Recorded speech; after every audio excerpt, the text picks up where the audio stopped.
Lwensonga mankusaba osharinga akatambi kano. Akatambi kaliro kanjawulo mukko.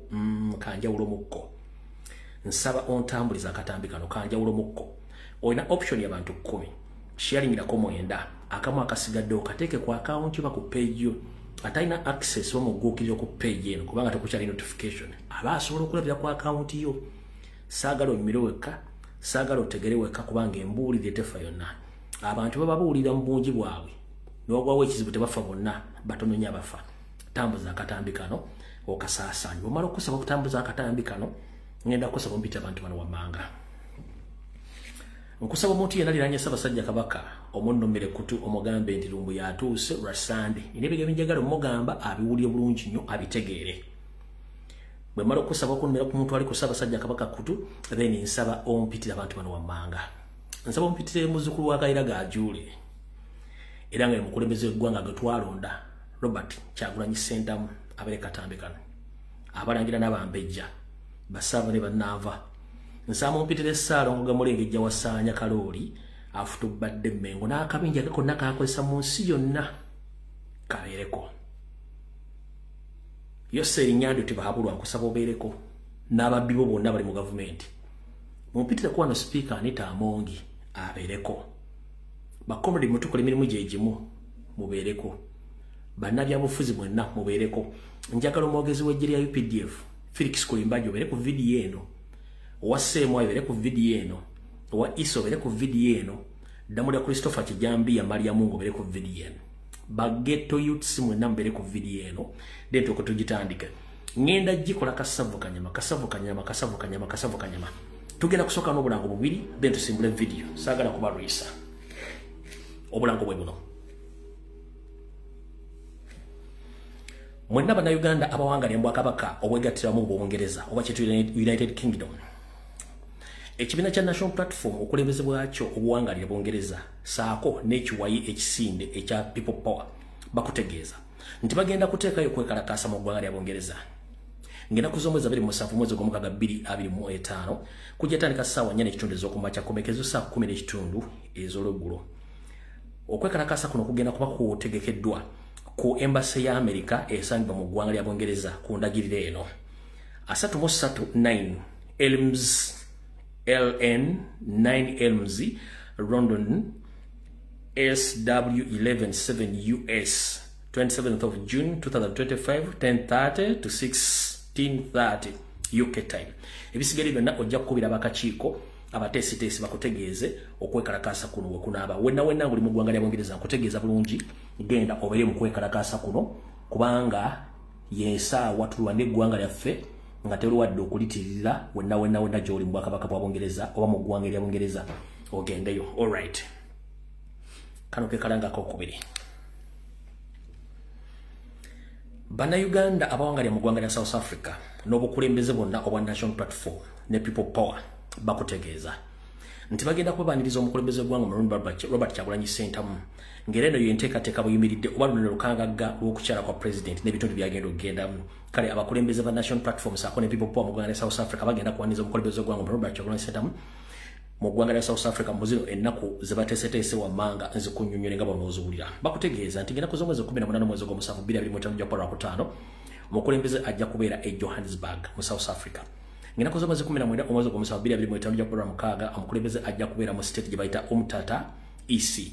Ngenda kuzomwezi 2 omwezi gw'omusanvu 2025 gya Polo Sunday omukulembeze ajja kubeera e Cape Town. Kale bakutegeeza wansi nti protest for 2026 Ash Black Thursday.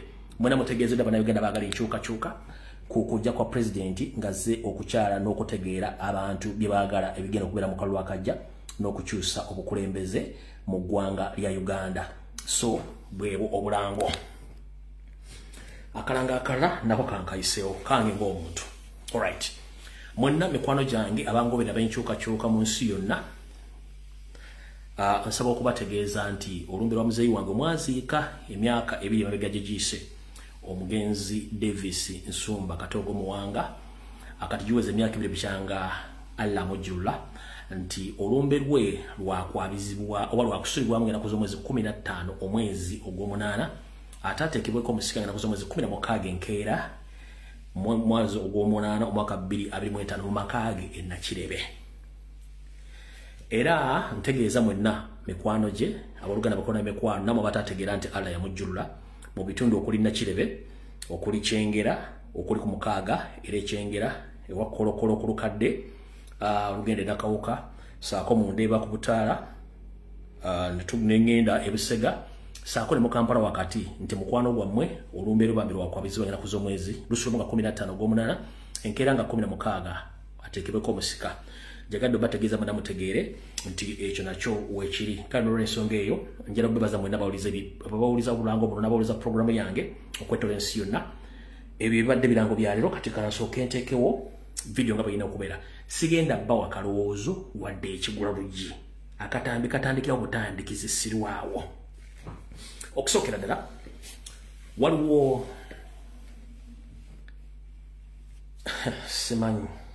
simanyi naye katutandikire wano.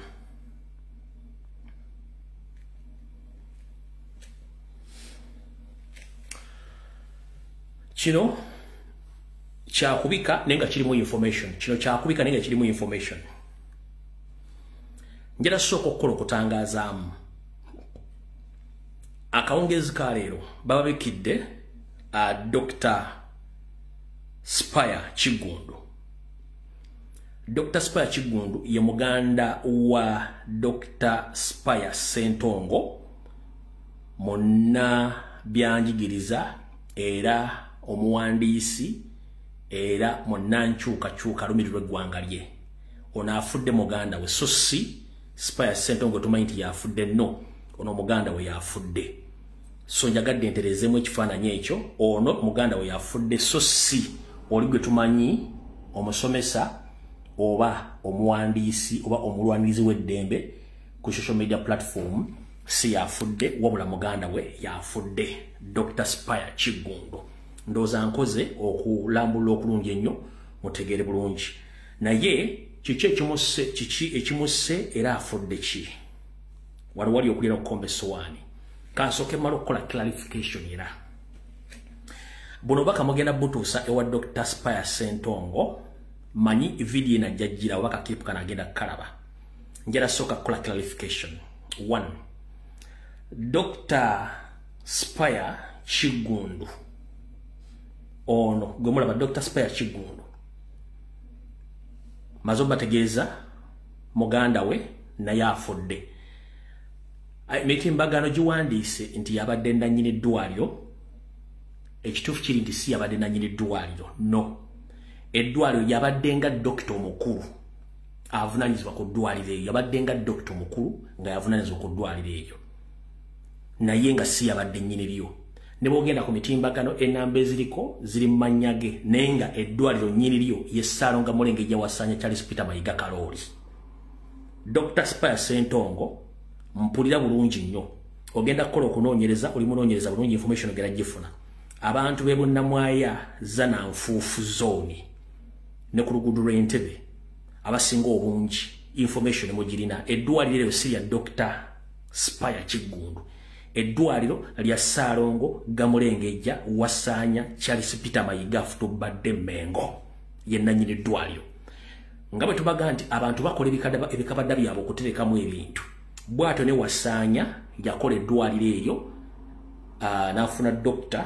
Spire Kigundu omugenzi n'amuteekamu nga yakolera eddwaliro na buli kimu ekigenda mu maaso, naye ng'eddwaliro sirirye, eddwaliro lya Ssaalonga Mulengejja Wasanya Charles Peter Mayiga nannyini lyo. So bino mulako mu butimbagano babiwandiise kuba information bo gye balina. Nze nkuwa information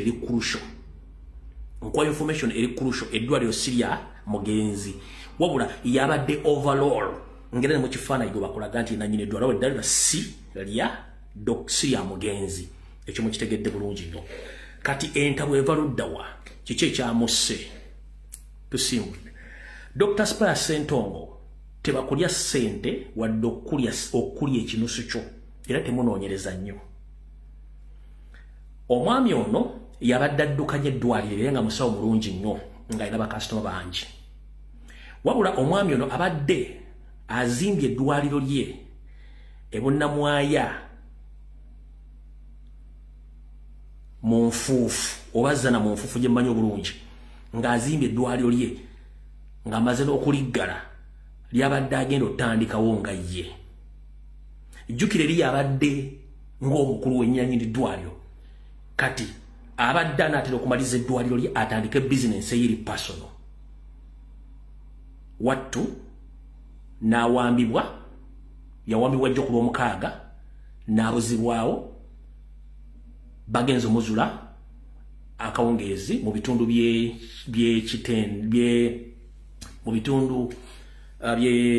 by'ekitende nga bamusanze mu motoka ye ng'amaze okuttibwa ng'ali mu motoka ye so abasinga obungi muwulidde nti bamukubye masasi no bamuwambi buwambi era bamusanze mu motoka ye nga bamuttiddemu so ebisinga obungi mujja bifuna mu information eneebezeeko n'enjala bategeeza ekituufu kiri nti bwe mba munoonyereza nga mukola investigations oyo dokita abadde anaatera okuvaawo akole eddwaliro erirye bamuwambye dokita nattibwa ompulya bulungi dokita nattibwa ompulya bulungi eddwaliro eryo baagala odditegeera mbawone profile y'omugenzi eddwaliro baliyita Enrob Hospital eddwaliro baliyita Enrob Hospital lyerino wano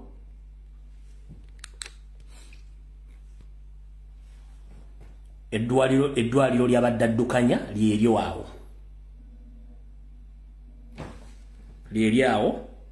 era dokita yono wano Dr. Chigundu Spire is my name and I'm the Executive Director of Enrob Hospital.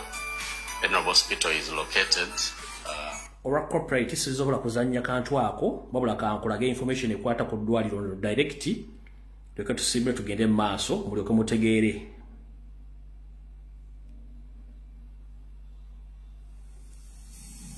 eddwaliro lyeryo.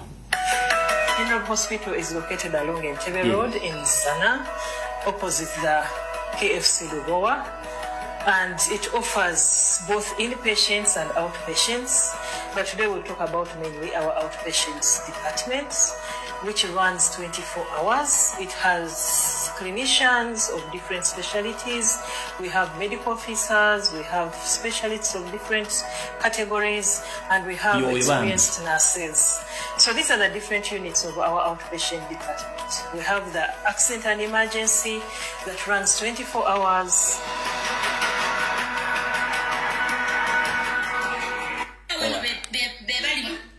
Alright, yo doctor yabadde akulira eddwaliro nenga sirirye eddwaliro lya Ssalonga Mulenge ejja wasanya Kalu Charles Peter Mayiga.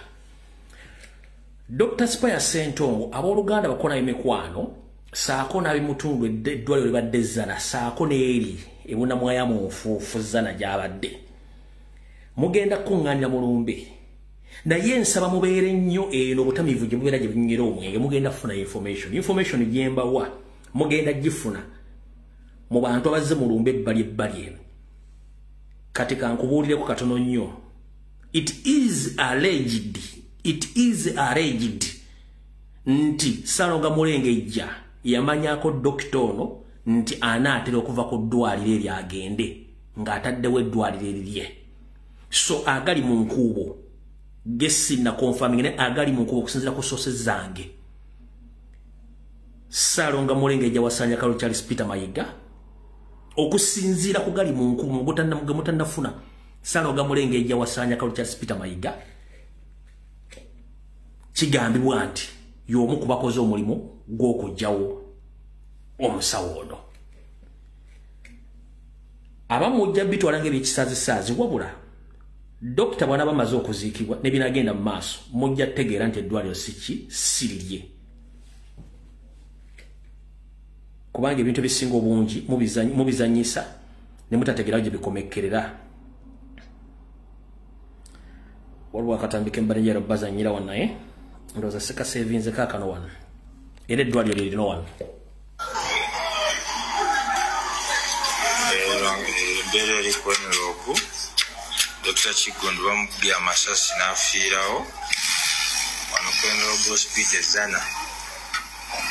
Embeera ya wunkenke ya kinyakavu dokita bamukubye amasasi n'afiirawo. So bwengamba it is alleged okusinzira ku butamiivu obeera mu society omanyi information era toyina wogenda ku website osange nti Mayiga nanyini ddwaliro eddwaliro lya Ssalonga Mulenge wasanya Carol Charles Peter Mayiga nanyini ddwaliro era bwe yamanyaako nti omwami ono abadde alina eddwaliro agenda okusetingirirye ne batandika omutambulirako paka ne bamuwambye ng'ava kukola bamuyambulira mu kkubo bagenza okukebera ku makya kuba omukyalo yamulinze nga takomyewo bamubikidde obubikizi ne baba bamusanze mu mmotoka ng'afudde. So kitalo nnyo ddala ekya Dr. Spire Kigundu naye information mujja jiwulya esookera wano wokka mujja jiwulya kati awo tuvuddewo njala tugende ku information eyatuleese olwaleero yeeruwa katutandikire wano.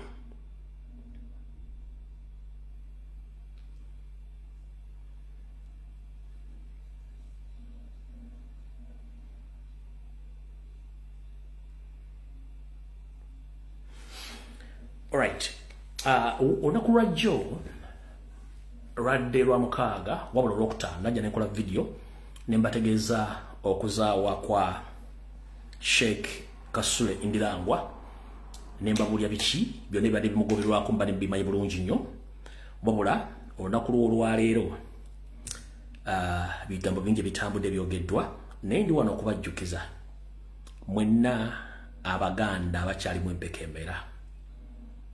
Ebigambo byenjogera bya buwumbi na buwumbi bwa nsimbi sifaayo bwotya bwebifunye wabula kasito nyamba ne weebereramu kyekikulu kya byonna bw'oba teweebereddemu era sina wenfiirwa kubanga Abaganda mannya bangi abeefudde kyebatali ng'omulimu gwabwe gwa kutambuza butwa kujja buli Muganda ate naawe Omuganda gwe mbanda budde nolowooza nti Museveni akwagala nnyo takwagala kubanga akukozesa ng'amanyi nti ajja kumala akutte. Katutandikire ku ka video aka Sheikh Nuhu Muzata Batenga ayogera then mbalagere profile video njala kulaga Abaganda mutegeere muzuukuke bulungi nnyo video etandise mu butongole tezo kiwangalirako n'empologoma naye empologoma yali ekonvisinga yamatiza ente enzirugavu n'ey'ebitanga ne baga nti ekikala kino ekyakitaka kirabika bubi kiyinza n'otuleetera ebizibu n'abalawo ne batugwako tukijjewo ne bukeera ku makyanga balidde ekitaka ne bamulya ne bamumalawo ne basigalako basatu ne basala olumba gyose olunaku lumu ne baga nti ono omuddugavu ekiddugavu ekyo kirabika bulala tukirye ne bakirya. Wallahi ekyasigalira yente ng'esigaddeko emu n'empologoma. Empologoma yamala n'enjala ejulumye bulungi ne yeeyayuuya nemuga nti gwe ngenda kulya ekyemisana insha Allah. Ente yatunula eno n'etunula n'eno nga terabayo ayamba neega nti ukiritu nalimbwa olunaku lwe baalya bannange saakimanya natwalanga amawulire nakkiriziganyanga ne wampologoma kumbe nange ateekateeka kundya mutwale amawulire naye bajja balya mukole obwambega nammwe bajja balya bajja kukakasa nti bano bamuzaata abakuba ekkerere baweddewo kaakati mmwe mugamba ki wallahi bajja balya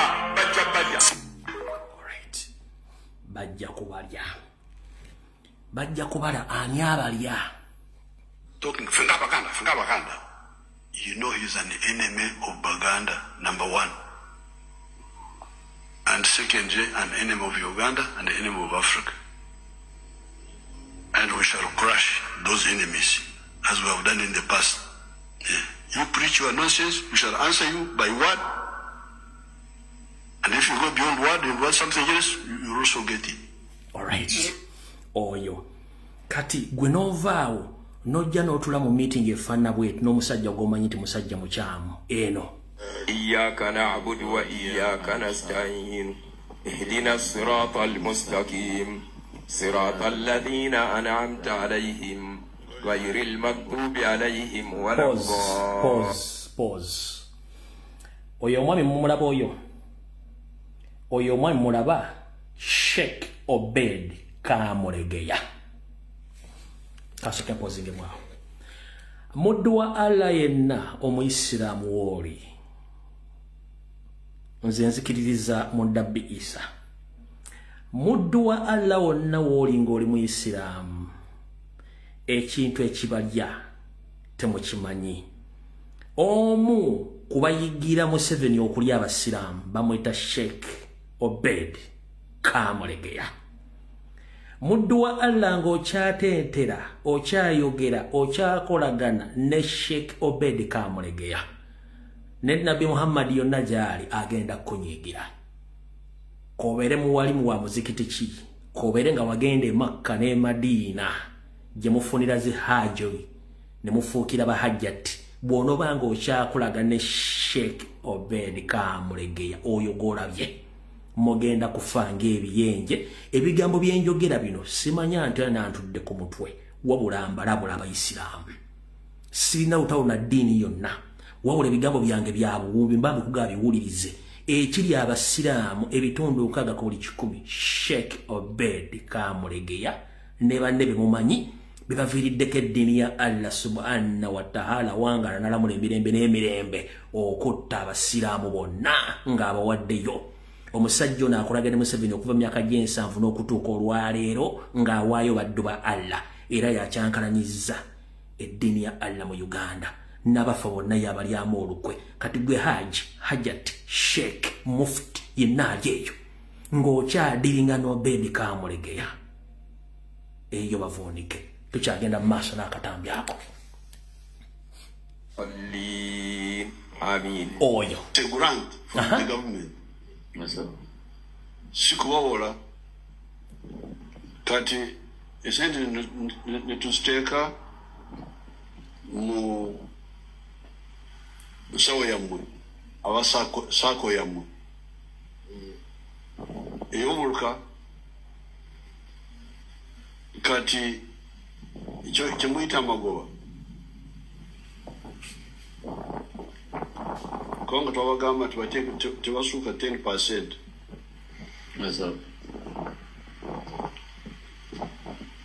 Kiringa kacayi kango kano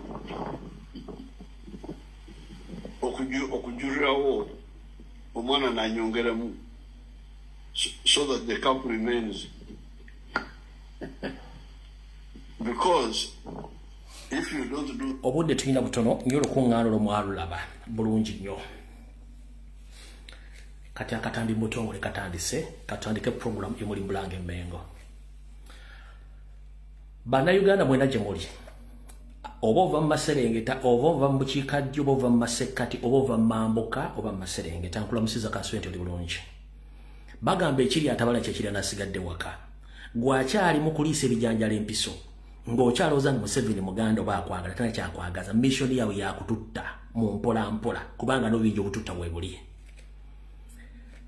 mwenna abayisiraamu gye muli obubaka bwammwe mubawadde olwaleero era mubaliriza bufundikidde bwentyo tutandisa akatambi ka leero era tutandisa program emuli Mulange Mmengo gye tunakukomekereza tugenda kuyingirako byobufuzi kansulenti muli bulungi nsaba aliranye Ssaabasajja Kabaka munnomere kutu amugambe nti akatambi mufunze katandise abazaana ba Kabaka n'abasajja ba Kabaka abali mu ggwanga lya Bungereza wafugibwa Kabaka Charles mbalamusizaako mwenna abatongole ab'emiruka abasajja ba Kabaka mwenna bali mu Bungereza abayambazibwa eminagiro waliwo omwami bamuyita Jesper Ntege ali Bungereza eyo mwenna bali Bungereza manyi gwe bayita Jesper Ntege nfanfe wa Charles Peter Mayiga Salonga mulengejja n'abantu bwe balya mu ngalo zaabwe Jesper Ntege kuno okulabula kwange njala kukusindikira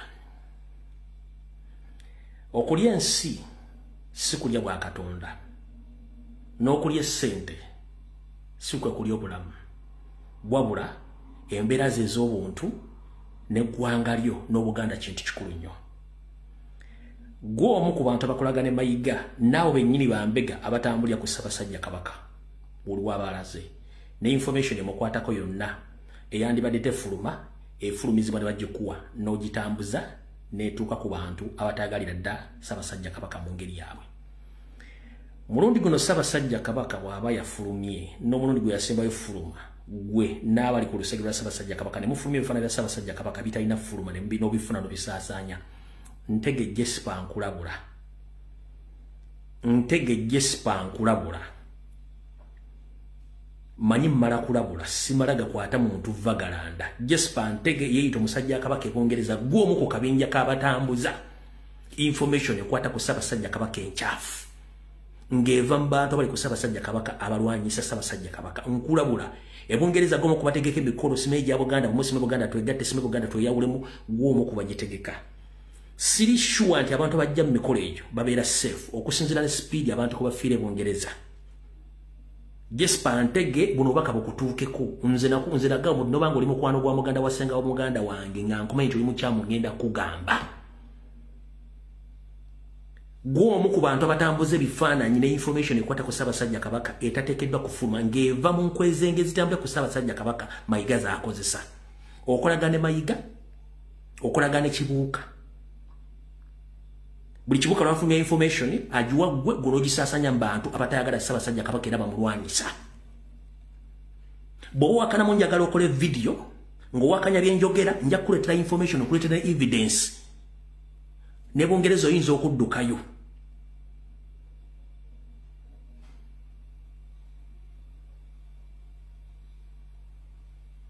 Omanya abantu abakulu n'abatayagala bagambako beekaza nga basazi byayo kutukuwa. Mmanyi oyinza okukola ka video oba oyinza okubeera mu komite Ebongereza otandika okumagaza nga Kabaka bakasibe ku ggale mulumbu yenjogeddeko bikyamu. Muganda wange nze wano sisiika binyo oyinza okugera information bangenda gifulumya nga yeeyo.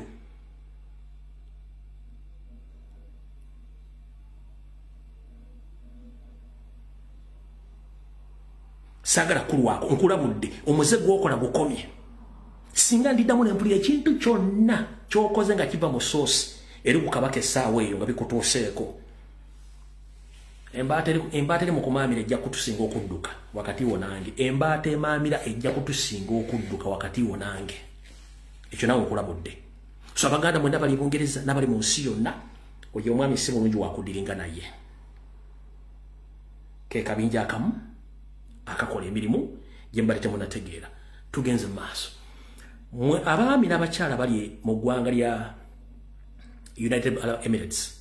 Information gye bapostinze ku mitimbagano egy'enjawulo eraga abantu abali mu lukwe lw'okuteekateeka Salonga Mulenge jjajje e Dubai okukola ebintu byagala okukola.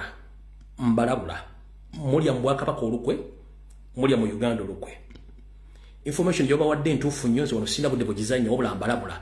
Kuliko n'ama biyita enkyukakyuka bayita ebyenkyukakyuka. Ssaabasajja Kabaka baamuwamba dda bye mukola mbikola out of his awareness, his love. Mukolera Mayiga ng'omuntu mukolera Museveni.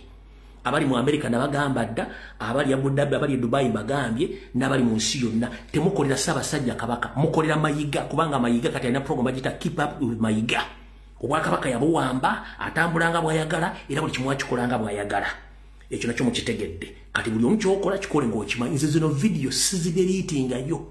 Bwe mba njija ku Facebook, kuba Facebook tekyalina data amale, esigala ku YouTube, ku TikTok zibeera sijjayo video zange zibeerayo. Wabula mbategeeza temukolera Ssaabasajja Kabaka mukolera Mayiga ng'omuntu. Ebisigala bina information mujja gifuna. Kati awo tuvuddewo.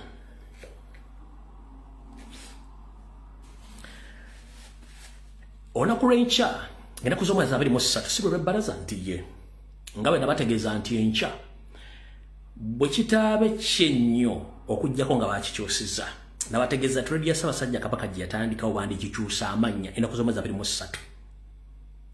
Bandigikyusa amannya ne bagiyituuma BBS Radio oba BBS FM kubanga zino kampuni z'Amayiga. Olunaku lw'enkya ngenda kuz'omwezi 23 temwerabira. Bwe muwulira ng'ekyuse bwe batekyuse baba bakisazizaamu kubanga nabaabya ne lunaku lw'enkya nga 23 bayinza ogikyusa amanya nga Mayiga baba bakoze eki bw'aba yagadde. Kati tugenze ku bataka. Oluvannyuma lw'abataka nkwenge gw'olya naye wattu yakulyamu olukwe. Ssaabasajja Kabaka Ronald Muwenda Mutebi II mutabani wa Ssekabaka Frederick Luwangula Muteesa eyagalamizibwa n'aterekebwa mu bwakasubi bw'abajjajjabe Kasubi Nabbingo. Nsaba okuluma kutuno okutegeeza nti abamu ku bataka abatindigga olugendo bisaamu engatto ne bagenda balaba Yoseliti bahabulota basibwa mutabani wa Kale ekyensi etamizizi nesanga bisibe nga bakulembeddwa mukyala Joyce Nabbosa Ssebogwawo emu ku nfudu eziri emmenge zitafa saako n'abalala bali mu state abayagala okwawulamu Bwakabaka. Bano baweebwa ettaka era eryagulibwa Yose Nyandwe. Wabula ettaka lino badde bakubagana engeri gye bagenda okulikulaakulanyamu era tebalina engeri gye bagenda kikolamu okuggyako Nyandwe okubawa ensimbi. Which ewedde nateekayo ebbaluwa ezali zimaze okuwandiikibwa obulungi nga ziyita abataka n'abambejja babeere ku mukolo Nyandwe ng'ajja okutema evvundike wattu okutandika project y'okuzimba mu bwenyi bwa Bulange Mmengo. Wabula ennaku zaayiseeko nga tebakoze kintu kino ne neebuuza babala kaki Nyandwe yabadde bize oba baatidde buti. Ssaabasajja Kabaka nkuloopera nti abataka b'enkiza baasigalawo bali mu kuliira ku nsiko wabula abataka banensowole abasinga obungi abataka b'amayiga bali mu kwegiriisa ng'ekigotta entula anti bo mukolagane Museveni teri abakwatira nsawo. Ebbaluwa bwetyo yali esoma ng'ennaku z'omwezi 5 mwezi ogw'omukaaga omwaka 2025 ensonga etandika bweti.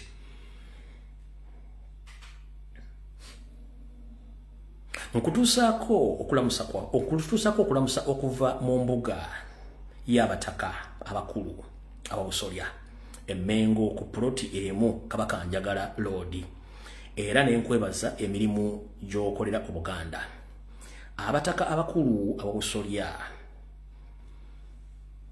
bandiza enteekateeka y'okuzimba embuga yaabwe ku ttaka eriri ku ploti emu Kabaka Njagala Road Emmengo. Abataka balina essanyu okuyita ku mukolo ogwa byafaayo nga banjulira ow'ekitiibwa ennyo Pulezidenti General Yoweri Kaguta Museveni. Kati bwebanga omutaka asobola okuwandiika ebbaluwa n'ayita Museveni ow'ekitiibwa ennyo, Obuganda buba buli ludda wa? Era kikyoba olwotooka mu bwongo bwanga omutaka asobola okuwandiika ebbaluwa gati ow'ekitiibwa ennyo ennyo. Tugenda mu maaso. Enteekateeka ey'okuzimba Lwantamu wamu n'okutema evvundike ku Lwokutaano ng'ennaku z'omwezi 20 omwezi ogw'omukaaga 2025 ku ssaawa 4 ez'okumakya ez'enkya ku ploti emu Kabaka Njagala Road Emmengo. Abataka baakusanyuka nnyo okubeerawo naawe ku mukolo guno ogw'ebyafaayo. Wandibateekawo wansi nti Ssaabasajja Kabaka awangaale omutaka Kyaddondo Kasirye nga yawandiise nga era ye ssentebe w'olukiiko oluteesiteesi. Kati mwave omutaka munnammwe yabawa ettaka Mayiga n'alitunda, temwayogera ku Mayiga ne mugende wa Museveni abawa ettaka ate muwandiika ebbaluwa ne muteekako Ssaabasajja Kabaka awangaale ng'ate muyita Nywande Yosoferi eyamuteeka mu mbeera mwali era tamwagala okubeerawo. Nze mbuuza ng'omuzzukulu wa Buganda nga sivvodde, bw'obanga ebbaluwa eno wagiwandiise nga Ssaabasajja Kabaka temwamuwandikidde ebbaluwa emuyita mu bwakabaka bwe mu bwenyi bw'embuga enkulu ya Buganda ne mukozesa erinnya lye okujjuuliriza n'okulongoosa ebbaluwa zammwe ziyita abantu. Bazzukulu munaabayita bakyamu oba mugenda okugamba nti abazzukulu batulaa mu kamwa. Ebbaluwa nagibatira ku mutimbagano sabbiiti ewedde. Ebbaluwa yeeno mwabanga amatebega mubirabe beevuunise munnange nti tulina tekinologi. Nze nabaga nasigala ku analogo. Ebbaluwa nagibateerayo bulungi nnyo. Okitegedde bulungi nnyo. Kati bwe tubanga abataka ba Buganda mu nkola yayawula mufuga abantu, Joyce Nabbosa Ssebogwawo, Saanoga Mulengejja ne nannyini nsi tebaamutegeeza wabula bakozesa erinnya lye okulongoosa n'okusikiriza abantu bajje. Kitegeeza ki? Kitegeeza Ssaabasajja Kabaka era takyabalibwa mu bantu abakyali mu Buganda nga balina obuyinza. teri mutaka asobola kukola nteekateeka yakuyita abataka banne bonna ku mukolo ng'omutaka omu ku bo ow'enkizo Ssaabasajja Kabaka taliiko. Wabula ku bbaluwa ne bamulaga nti kwali bamutaddeko wansi nti Ssaabasajja Kabaka awangaale. Awangaale kinga sina muyite si mukowoole.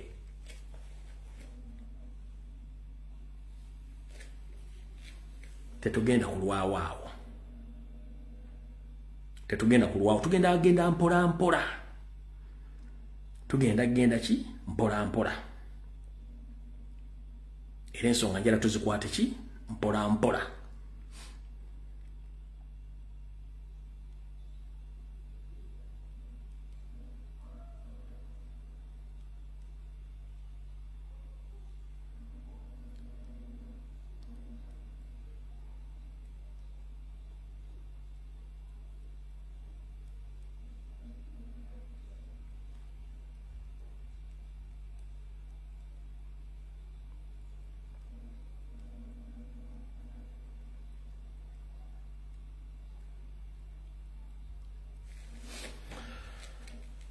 Wabadde teruluusa mu Uganda Obwakabaka bwa Buganda bwennyini ng'abantu basinga obungi bateebuuza nti buteebuuza butambuza amazzi ekiro. Ssaalonga Mulengejja n'addira emipiira gy'Obwakabaka gyennyini egitegekebwa Obwakabaka nga ne Ssaabasajja Kabaka yagitegeka. Emipiira gino mu butongole n'agiguza oba n'agikwasa ekitongole ekya Airtel Uganda mbu kigivujjirira ensimbi. Gyatandise olunaku lwajjo mu ssaza lya Ssaabasajja Kabaka ery'e Buddu era abantu babaddeyo abazza basobodde okujja. Wabula Abaganda tebeebuuza nnyinimu eyabeeranga n'emikolo egisukka mu 5 mu mwaka bw'aba takyasobola kuggulawo mikolo gino nga Wasanyakawo Charles Peter Mayiga kati yagufudde omugano okuggulawo n'okutongoza buli kimu Ssaabasajja Kabaka kyatongoza era ne muteebuuza kye kigenda mu maaso. Kasooke mbanyonyole. Tebaayo n'olunaku n'olumu eddakiika n'emu n'akasekonda n'akamu oba ewiiki yonna oba omwezi gwonna lwojja okuwulira nga Ssaabasajja Kabaka avuddeyo ayogera ebigambo nga bwe mbyogera. Tasobola. Wabula agenda kusirika gwe atasobola kusoma mbeera eriwo mu Buganda era tojja kukimanya. Kati gwe bw'onoolaba Mayiga nga yeefudde busy ng'alina program gy'ayita keep up with Mayiga oba beerawo ng'olaba Mayiga by'akola okwefuula eggala essajja gwe atajja kutegera kubanga Abaganda basinga obungi ennaku zino munnange ba lusuluuju enkola n'obukwakkulizo obulombolombo neno tebakyabutegeera bo buli kintu bakiraba nga bakiraba tebamala kwefumiitiriza kye kigenda mu maaso mu Buganda. Yaguddewo empiira gy'amasaza nga mukama we taliiwo. Mukama we yakyala wa Kasujja. Mumpulira bulungi nnyo ebintu bigenda mu maaso n'amatikkira gatuuse ganaatera otuuka. Tebanababulira nteekateeka yonna kubanga mukama we takola ki? Mukama we taliiwo. Wabula yakyagenda mu maaso n'okuleeta abantu n'okusikiriza abantu okujja mu Buganda y'okukola kye tuyita abamanyi oluzungu keep up waliwo programs bayita keep up with Kardashians. Kati ne Mayiga program yayivudde keep up with Mayiga kubeera okubalaga nti Buganda eri busy naye nga nnyini nsi taliiwo yawambibwa. Kati muwulirize bulungi nnyo.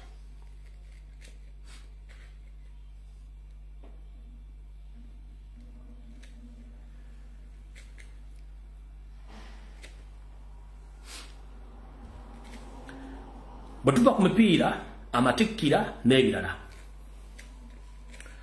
omwami ono ennaku zino akyaza abantu mu Bulange Mmengo ab'ebika eby'enjawulo nga namu tebasaanidde kuyingira oba okukyazibwa mu Bwakabaka bwa Buganda wabula yakikola nga ye omuntu olw'ebigendererwa bye. Ekyo si kyekikulu. Ekikulu kyekirwa.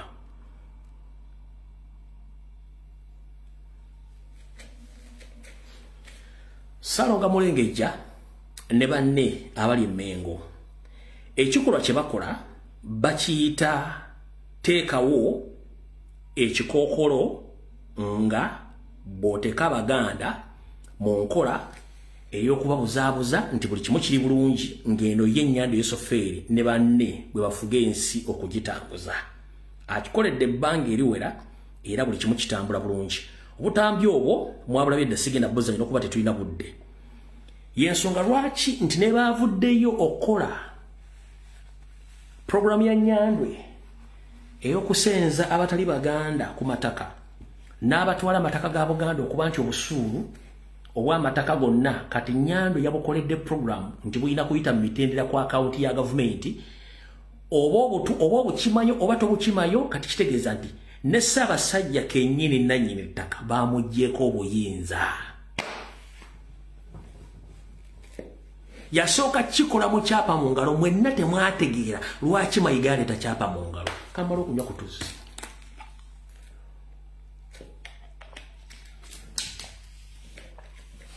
Mayiga yaleeta kyapa mu ngalo ne tukikuba Muzata yakisookamu ne tukikuba nga bannannyini mataka abalina amataka amanene bagenda bakokola kalina acres 2 bakuwaako futi bakuwaako kitundu kya eka batwala eka mune kitundu bakuwa ekyapa nga kyaki kyaliizi. Bwebakuwanga ekyapa ekyo kiba kitegeeza nti nannyini ettaka baba muggyeko obuyinza era takyayitibwa Ssaabataka era talina buvunaanyizibwa. Iyo mission tugikuba.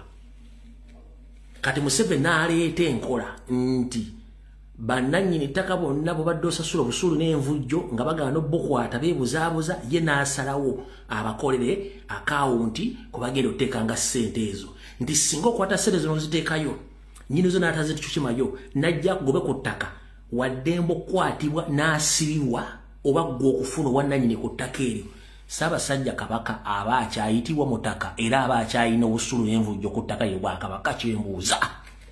Gomuganda ayambadde amasuuti ayambadde mitega nswera ayambadde ekizibaawo naawe ayambadde busuuti n'onekaanekana waawuliddeko Mmengo ng'evuddeyo ng'eyogera ku kigambo ky'obusenze n'obwannannyini bw'ettaka obujjuddeko ku bannannyini mataka ne Ssaabasajja Kabaka yennyini mwadde mulowooza nti kyabalandiroodi ne Ssaabasajja Kabaka landiroodi kankuzannyira akatambi ejja kutya wano ogenda otegeera nti Mayiga state project tugenze mu maaso. Bannannyini b'ebibanja abadde beesiigiriza okukwata obusuulu okuva ku bakozesa ebibanja ebyo gavumenti ebasalidde ag'enkolwa bw'etaddewo akawunti namba b'ebibanja kwe bagenda okuteekanga obusuulu obwo okumalawo okwebuzaabuza okubaddewo. Bino bikakasiddwa Judith Nawule Nabakoba minisitule y'ebyettaka mayumba n'enkulaakulana y'ebibuga bw'abadde ku ofiisi y'ebyettaka mu Kampala. Kino kigendereddemu okumalawo embeera y'abannannyini bibanja ababadde beekweka olw'abasenze nga bakaluubirirwa obusuulu nga n'abandi babadde bateeka ku bunkenke olw'emitima ne gibakubanga akanyonyi akakwatire mu ngalo. Nga akawunti eno egenda kutunuulira landlord singa abantu abali ku ttaka lye tebamulabangako tebamumanyi bamunoonyeza tebasobola kumuzuula obanga landlord waali naye ng'agamba ye tayagala busuulu. Okusinziira ku minisita Nabakoba okwemulugunya kuno kwakoleddwa bannayuganda bwe babadde mu kulambula enkola ya PDM okwetoola ebitundu by'eggwanga. Gavumenti okuggulawo kwa akawunti eno ekuyisiza mu kiwandiiko ky'amateeka agafuga obusuulu ng'eteereddwa mu banka enkulu eya Uganda. Era akawunti eno esobola okutambulira ku mobile money oba mu bank account. Payment system yonna kubanga yaguddwawo gavumenti wonna wooli osobola okusasula ssente naye olina okuba ng'otuukiriza. Kati landiroodi okufuna ssente zino atajja kumala nkuyita mu mitendera egy'enjawulo n'okufuna olukusa okuva mu tesiteeso w'enkalakkalira owa minisitule y'ebyettaka avunaanyizibwa ku akawunti eno nga minisita bw'annyonnyola. Akawunti eno evunaanyizibwa omuwandiisi omukulu mu minisitule ya lands gwe bayita permanent secretary naye nga wansi we abagenda ogivunaanyizibwako ye sub county chief omwami ow'eggombolola omwami owa town council. Minisita era alambuludde ku nsimbi za busuulu nga bwe zaagerekeddwa nga tezaakyusiddwa oluvannyuma lw'obutafuna kwemulugunya kwonna ekyakakasa nti disitulikiti zonna zaali mativu n'ebyagerekebwa. Ng'abali mu city musasula $5,000 abali mu municipality $4,000 abali mu town council $3,000 abali mu kifo ekiyitibwa town board $2,000 abali mu kyalo $5,000 nawandiikira districts zonna mu Uganda nenzisaba oba zaagala okukyusaamu busuulu ziweereze rates empya teri district yali enzizeemu. Simba wakati awo Judith Nabakoba oba nnyina Bakoba ne mukama wo Nyando Yosoferi tukimanyi bulungi nti constitution ya 1995 yabateeka mu ggwanga Uganda okufuna obutuuze. Nze mbuuza gwe osobola okusanga omuntu ku ttaka lyo ng'ettaka liri mu kibuga wonna we liri ng'agenda kuwa $5,000 buli mwaka, obanga liri mu kyalo nga bw'oyogedde ng'agenda kuwa $15,000 buli mwaka? Judith Nabakoba njala kubuuza, okimanyi nti mu Uganda mulimu wogenda opangisa ettaka nti ngenda kulimirako season 2 ya kasooli nga buli season ya $2,500 buli eka okulimirako kasooli oba muwogo nga bakusasula $2,500 season. Kati gwongamba otyo omuntu la njala soko odeteyo VDH Nabakoba gye mwatula ne bannannyini mataka ne muteesa nabo ku nsonga z'obusuulu n'envujjo.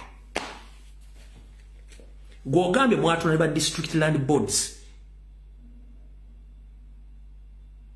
oba n'ab'ebibanja dino mwatula ne ba landlords ne mufuna enteeseganya n'embuuza n'obiddiwamu ku butya bwe bakwasaganya ensonga ezo n'ensimbi ze bakkiriziganyako.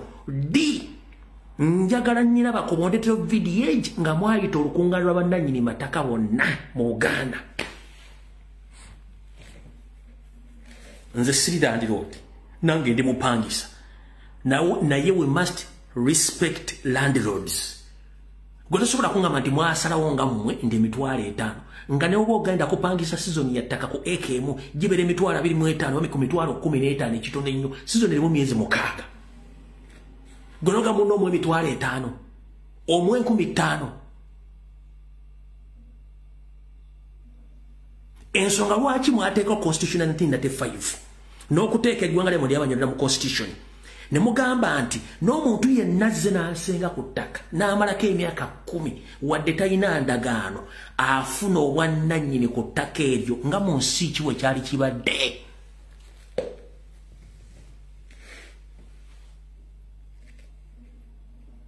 Nabakoba mu nsi ki yonna gye wali owulidde nti omuntu yenna ava gy'avudde najja n'atula ku ttaka ly'omuntu n'amalako emyaka 10 n'afuna ownership ku ttaka eryo? Kebere Kenya you can't. Kebere Congo temusobola, kebere Rwanda temusobola omwe gye muva.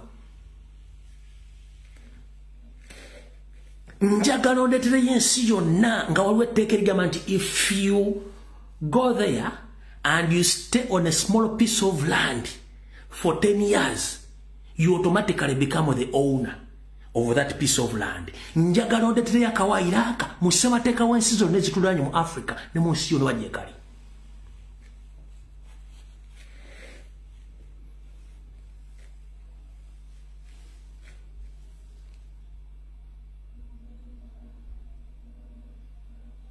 Nange ndi mupangisa tulina okuwa ekitiibwa bannannyini mata nina Bakoba ne Museveni bannammwe Banyarwanda bannammwe nze nkyogera nga bwe kiri.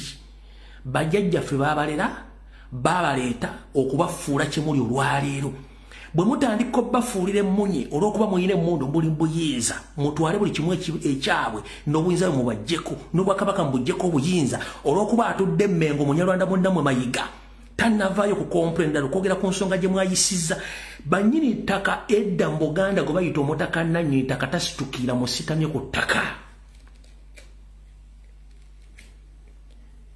Walabeko omusawo ng'anoonya omulwadde mbale nga omulwadde yanoonya omusawo gongamba oterandi road alina okufaindiga out nti ono yantereddeyo sente yantereddeyo sente oba ye talina sse ku ttaka lye gavumenti eza gavumenti mwasazeewo 5,000.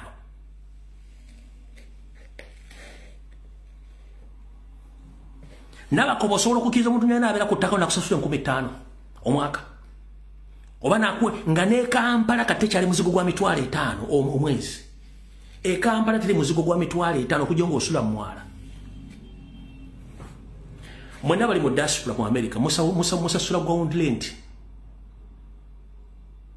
Musasula omusolo gw'ettaka wansi abali mu Europe abali mu Bungereza abali Canada abali mu America musasula ground rent.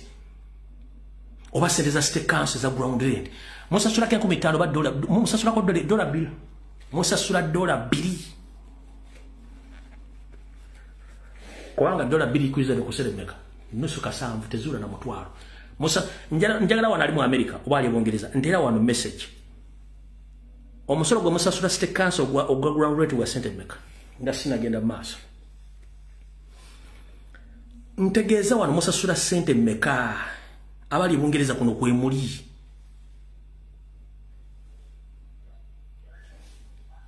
Esawe soke netiro kugwa kumupandikire wano sente za musasula state council eza ground rent za sente mmeka munyangu ize wano.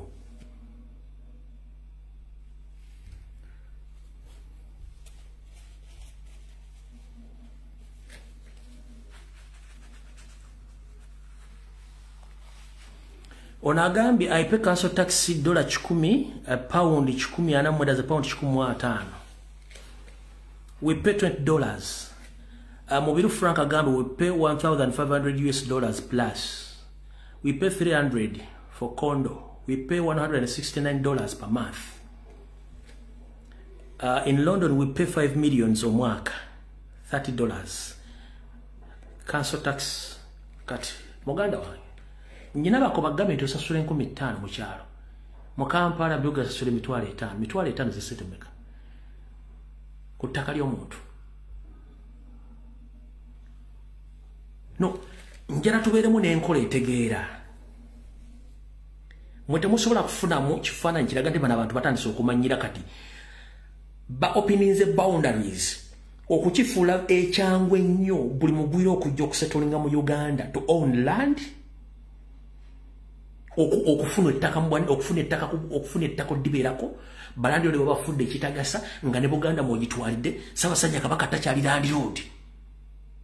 Takyali.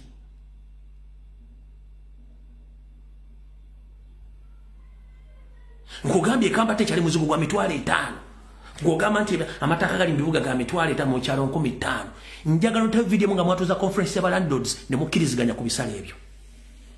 Kubanga mukimanyi nti ku machano lobulo muyingiza Abanyarwanda okuva e Burundi, okuva e Congo, okuva e Rwanda ne bayingira mu Uganda ne batula ku mataka g'abantu ne bafuna obwannannyini be mulemedde okkikiza ne mubatta.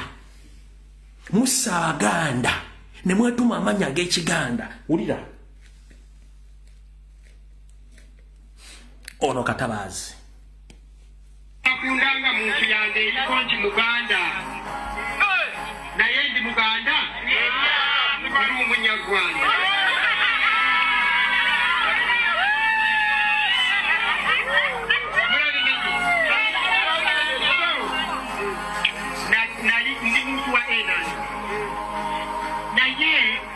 Omuntu yenna Bayibuli esugamba kibeera mugezigezi ng'obwana bwaki omuwaka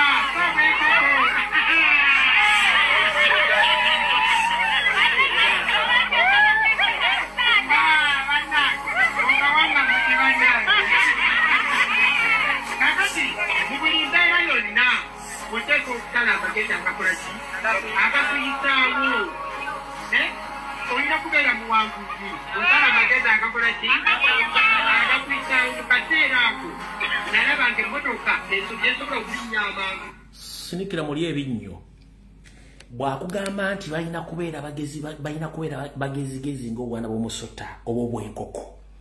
Akugambye ye si Muganda naye ndaga muntu yeraga muki Muganda.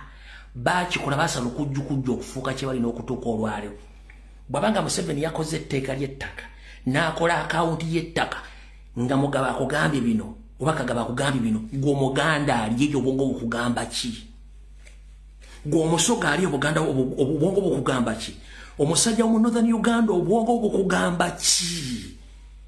People, they camouflage, they use our local names and they camouflage, they become one of us. But when it comes to decide, they decide with the Yaffe Munyarwanda Museveni to crash with the indigenous. Bino nja byogera nga sibirumyewo. Kankakuddiremu. Akundanga muntu yange ikonti Muganda. Naye ndi Muganda. Ndi Munyarwanda.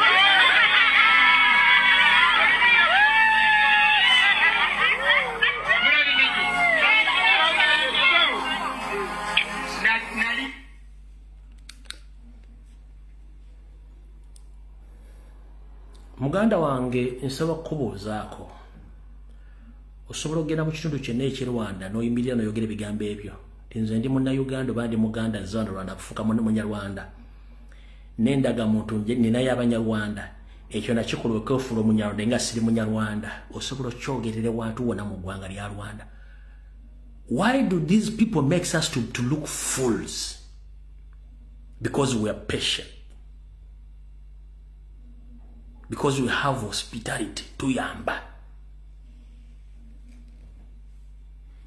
Ready to libusa. Ready to libusa. Omwami ono mwenna mwamulabye. Waliwo ekifaananyi kye nabateereddeyo ku social media. Ndowooza search etadde wano mu archive. Nyinza okuba nakisiimudde. Let me check.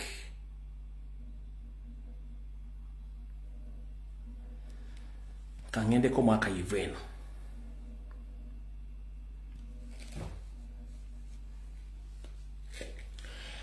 Omwami nomulaba yagenze mu Acholi. Oyo. Yagenze mu Acholi yakamala emyaka 2.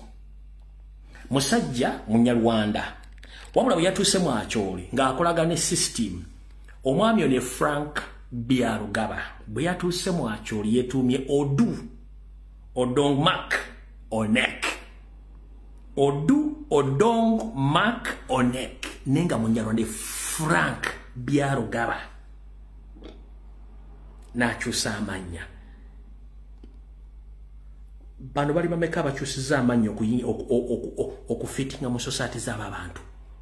Oli kyakugambye nti ffe tuli bagezigezi tugenda n'embeera bw'ekyuka mumuganya okukyuka n'embeera. Right now mwezi ogudde nakugamba waliwo omwana yalina famire ye nga yalimu yekka ow'enkyukakyuka. Wulira waliwo omwana nambanyumiza nga yekka yali mu famire nga w'enkyukakyuka basigadde bonna mu famire maama bagale bonna nga ba NRM. Nenga abagamba tugenda tuka ekiseera nga amanya gaffe tegakyafuna mirimu wadde okubeera admitted mu university. Bannaye tuwagira enkyukakyuka tujjeko Museveni abazadde ne baganda be nga bagaana. Wabula omu ku bali basinga okuwakanya mukulu we yagenda n'akola application mu Uganda Medical Stores. Nga yayi kuba akola application yalina ebisanyizo byokka. Bamugamba you qualify to get this job, but the problem is the names. Nti amanyago kyekizibu oli muganda. If possible kyusa amanyago kutugenda kuwa omulimu era oyigena olulimi. Omuvuka nagamba what? Nomugamba ekizibu kya amanyago osobola okugakyusa era n'oyigana olulimi. Then awo tusobola okuwa omulimu olw'ensonga babbosi baffe bagenda tubuuza ono muganda yakimye eki wano.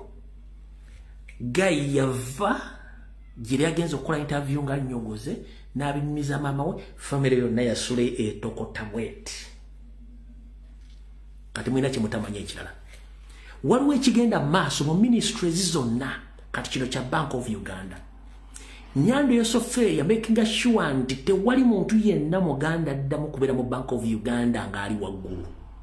Nga ne Kasekende yali asobola okureplacinga omugenzi tumusiime Muteebire. Wabula Museveni yagamba over my dead body tebaayo muganda yenna addamu kubeera mu top offices mu Bank of Uganda. N'agamba ne ba head of department bonna abali mu Bank of Uganda batandika okubasalako abaganda babamale mu department zonna eza Bank of Uganda. N'agamba it's going to be general in all public offices. At least abaganda bagenda sigala 0.1% mu all administration offices mu government posts.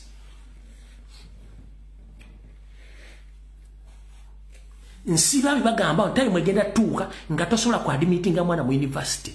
Kino kibagamba nga kiri loud and clear. University kasita batandika ogamba ti bagenda ku intake y'abaana ogenda ne wewandiisa n'osasula ne fees zonna. Ne bagamba tuwadde ennaku z'omwezi bwezi mujja kujja mukebere ku notice board. Kumbe bo already bamaze okukola kye tuyita short list eya intake. Nga 80% bonna Banyarwanda. 20% ne bagamu abasonga abalugwala abacholi abatoolo n'abanyankole n'omuganda ngomba babiri n'abaganda amanya kati gobola amanya g'abaganda ngoza ti baganda si baganda bwe kiri mu police bwe kiri mu maje bwe kiri mu universities bwe kiri ku mirimu batagetinga chi batagetinga baganda ekyo muganyo kitegeera kati na kino kikanchi kusomere nakyo kitegeere omanyinze byange njogera kate ng'omusezi agule siya ndingida kulira ku bantu bange bino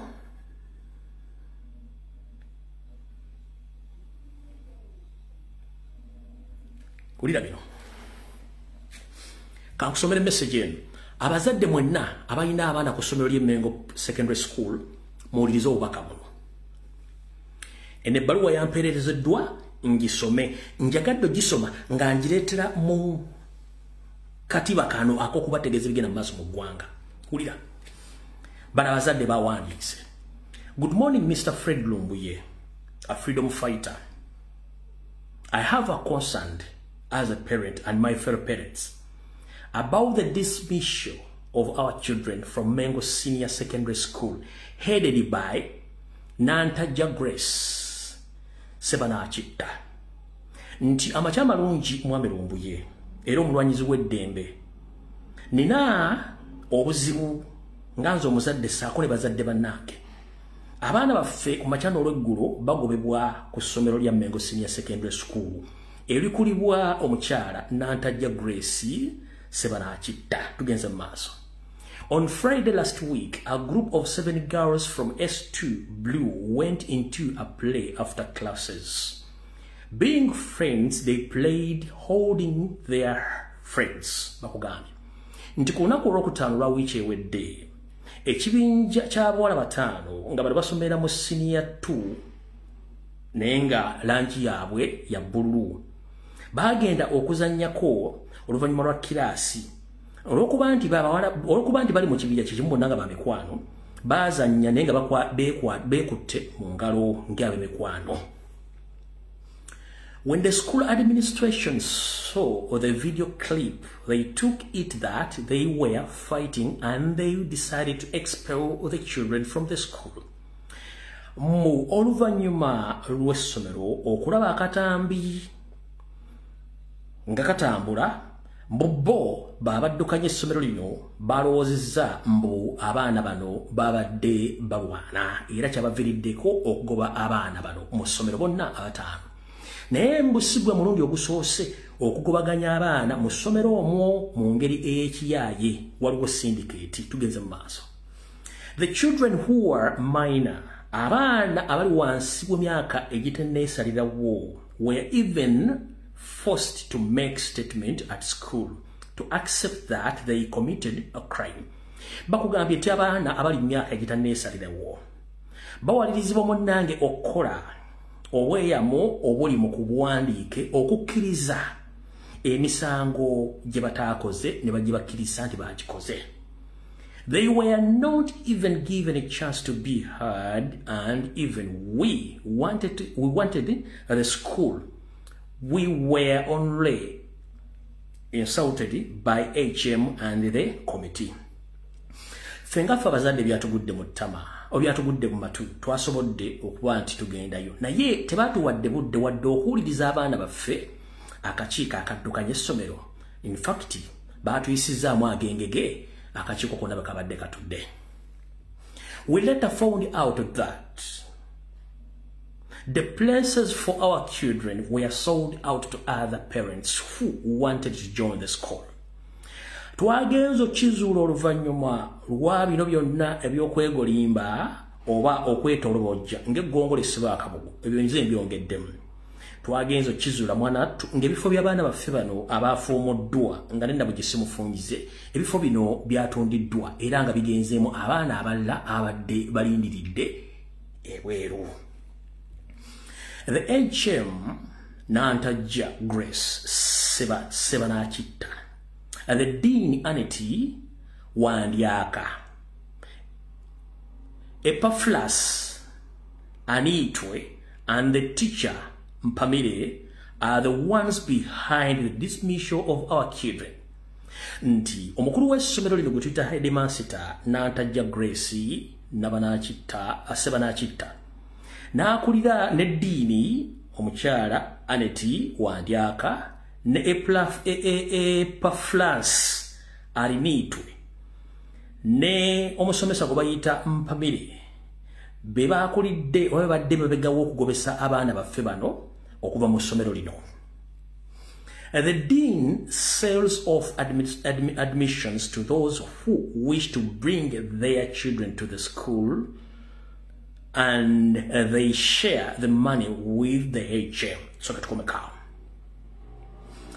Bagambye nti dean w'essomero lino wattu atonda empapula okuyingirizibwako abaana mu ssomero lino. Era empapula zino ne zireeta abaana abala mu ssomero lino. Bwe bamala okukola missioni zaabwe nga beegasse ne Headmaster munnange bagabana ensimbi zino nga omugano we guba gubeerawo. Tugenze mu maaso. Nantajja Grace Sebanakitta, and then they make sure that they dismiss children and be repressed by the ones they sold the administration. Nti omukyalo oyo HM banne bafuba okulabanga abaana bafuumudde ate mu bunnambiro babasikiza abaana ababalindiriddwa bebaguzizza ebifo bino era sebe bazigabana ne babateeka mu ssomero eryo. Tugenze mu maaso tunatera okuva waawo. There is also one children who was dismissed for illegally stealing 3,000 Ugandan shillings, $3,000, and a one who wrongly pronounced the teacher's name. Mbwera waliwo omwana omu munnange yafuumulwa mu ssomero lino nga kigambibwa mbu yabba siringi 3,000 ez'e Uganda. Mbu n'omulala eyayogera obubi erinnya ly'omusomesa oyo bonabona baafuumulwa. Mengo headed by Nantajja, a dean of thieves and criminality. Essomero ly'Emmengo nga likulibwa omukyala Nantajja n'oyo diini w'essomero mbu si babbi balwadde balina embuto zibalinganga entuumu za kasasiro ensimbi ze babbye mwe bakole emisango n'okwekkusa. Tugenze mu maaso natera okukafundikira kano. Imagine we had just paid school fees to zero balance and now we have nothing to do. Munange kikubaganyeemu tubadde twakasasula ensimbi ezijjudde bugule nga tekumulimu wadde ez'okubanja ate ezimu nga twewoze neewole. Naye abaana baffe munnange bafuumubwa ng'ebyonziira. All the money we spent now we have to pay the school fees in the same term twice. Nga bwe twamala okusasula ensimbi ezo ate bafuumula abaana baffe tulina okuddamu banoonyeza amasomero amala ate tuddemu tusasule ensimbi buto ze twaspending already ze baatufiiriza. Many teachers plead for us, but HM Nantajja Grace, Dini, Yaka, Aneti, Epaflans, and Anitwe, and other teacher Mpamire are behind all this because of the too much pressure from those whom they sold the administration. What admission? Bakugambye nti abasomesa bangi bagezezzaako okubeera nga batugumyagumya batukubiriza okutuzzamu amaanyi. Naye nga kanaaluzaala mukyala Nantajja Grace, Dini, Wandyaka, Aneti, Epaflasi ne Arinitwe saako n'omusomesa gwe bayita Mpamire be babadde babegawo bino byonna okukola ebintu ebyo. Olw'ensonga nti babadde kukusindiikirizibwa olwabo abaali babasasudde omusimbi nga butya bagenda okujjamu abaana b'abantu basasule omusimbi gwe baali edda. Why did they not punish or suspend our children instead of dismissing them? Lwaki bano tebawa bibonerezo baana baffe ate bo ne basalawo babasindiikirize okuva mu ssomero lino lubeerera? Tugenze mu maaso. Imagine the government church funded school. Ndi kyewuunyisa eggwaliro essomero lino lya government ate nga liddukanyizibwa church. Many parents out there are crying because of Nantajja Grace, deputies, and the dean at Mengo Senior Secondary School. Kati bino maama taata tebiri Mengo wokka, biri mu universities, biri mu technical schools, biri buli wamu Uganda, as long as nti bo tebakwagala balina abantu baabwe. Lwaki? Kati mpuliriza. Ekiswaza omugagga kwe kutandaka entula nga badde yeewanda ku batuuze ba nze ensimbi zimpita mba njagala okulya ekibumba wattu nzitante. olutalo olubadde era lukyagenda mu maaso owakojja wa Yesu mwalutegedde bulungi wakati wa musajja mukulu Ayatollah Khamenei ne musajja mukulu Netanyahu tonjogera mwange nange ndi musajja munno olutalo luno lulabisizza nnyo abasajja bano mmwe temwasose kitegeera kansoke mbasomere bavire ku ntono mulyoka mu kitegeere bulungi nnyo babagambye nti mu ggwanga eyo ebaddeyo bannayuganda basukka mu 150 plus abagenda okusoma mumpulira bulungi mu ggwanga eyo badde bannayuganda 150 plus abagenda okukola ki okusoma tekyali munnayuganda nakabala akyasobola twala mwana we Bulaya kusoma okujjako bo bagamba n'ogwo ompulira bulungi nnyo nti ye era abagenda okusoma baana baabwe baana baabwe njagala ombuulireyo bukyanga lubanga lwa mmindi eggwanga Uganda bwe lwali lututte obuvunaanyizibwa okugenda mu ggwanga ne lijjayo bannayuganda nga libasasulire ne woteeri ne libakima mpaka webalina okubeera Saudi Arabia abaana badde bafa nga ne embassy tesobola bakolera bbaluwa wadde okujjayo omulambo wabula bwe kyakutte ku baana baabwe bagamba n'ogwo basitudde abanene mu gavumenti bagende balesituwinga abaana baabwe. These are not indigenous Ugandans, abaana baba government officials. Era abavuddeyo babajjeyo mpaka mu Istanbul fati ku hoteli basuze for all seasons basuze ne baleseko abaana 30 abalala bali abali mu 10 bo basigaddewa bagembo baganye okuvaayo. Waliwo omuntu asobola okuvugana okuva e Iran ng'emundu evuga bwetu. Waliwo muna Uganda asobola okugana nti nsigadde e Iran oba Israeli ng'emundu etokota bwetu omuli basiru.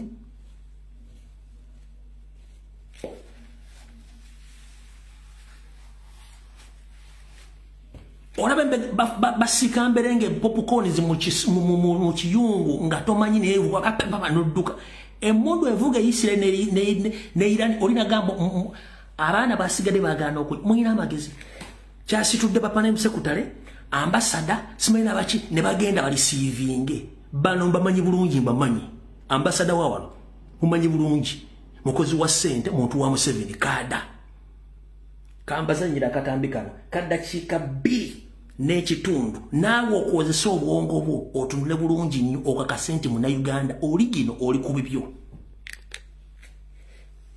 ulira bulungi nnyo. Relief and gratitude marked the atmosphere in Istanbul's Fatih district as 45 Ugandans evacuated from Tehran arrived at the All Seasons Hotel. The journey marked the end of a tense 917-kilometer road trip from Southern Tehran through Bazajan-Gabrok border. The group, most of them students from Al-Halbait International University and one from Aleman Tabatabai University, were led by student leader Isaac Nemwesigwa. It was Nemwesigwa who first contacted Uganda's Church d'Affaires in Tehran, Ambassador Twah Matata, prompting the evacuation process. I know some people will say we were not patient, but we were really patient. Since the war started like on Thursday last week, the total number of Ugandans are about 150. 150. Estimation. Out of that, about 125 are students. So far, we have evacuated 42 students. Those who have remained in Iran have voluntarily chosen to remain in Iran. Ugandan diplomatic staff.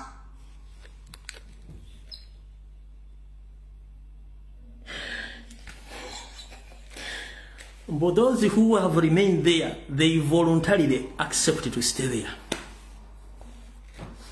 What went today? Mbadde sogera ku bintu bikwatagana ku embassy ya Uganda buli kimu n'ensonga ze zaawano sizaagala zogerako. Njagala balabisa. Wano wentudde ne bwogenda kuggulira byonna eryawano ensi wentudde tebannalagawo nti eggwanga lyawano lyali siivinze oba lyakkiriza oba lyakalisiivinga abantu bati abadduse Iran olw'olutalo. Tebannakiteeka mu mawulire tebannakinabeera gazetted. Wabula bakiwandiiseko nti they expect thousands of people who are going to cross to avoid what? To avoid the conflicts. Wabula bana abafere okuba nti bate bagenda ku evacuatinga kujjayo baana baabwe ne bafamily member ne balekayo bayindigi tosobola kuŋŋamba nti waliwo omuntu asobola okusigala mu mawanga agaabiri ng'emundu etokota. Nusura to Peru, whom are you lying? Or whom are you fooling?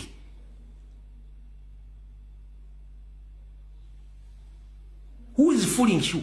Baroba Suze Maniwo, Fat, Istanbul.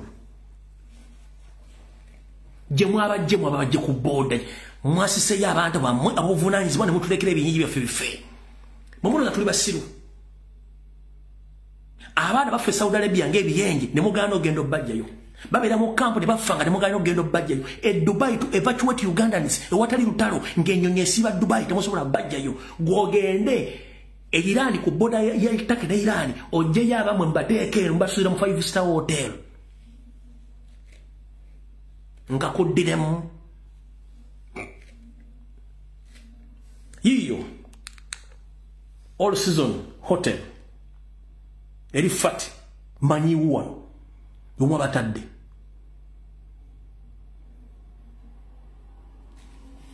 kanka kuddemo kono kawulye bulungi nnyo saagala onyiige nga totegedde njagala uliza bulungi nnyo saagala omisingemu ekigambo neki Relief and gratitude marked the atmosphere in Istanbul's Fatih district as 45 Ugandans evacuated from Tehran arrived at the All Seasons Hotel. The journey marked the end of a tense 917-kilometer road trip from Southern Tehran through Bazajan-Gabrok border. The group, most of them students from Al-Halbait International University and one from Aleman Tabatabai University, were led by student leader Isaac Nimwesigwa. It was Nimwesigwa who first contacted Uganda's Church d'Affaires in Tehran, Ambassador Twah Matata, prompting the evacuation process. I know some people will say we were not patient, but we were really patient. Since the war started like on Thursday last week, the total number of Ugandans are about 150. This is an estimation. Out of that, about 125 are students.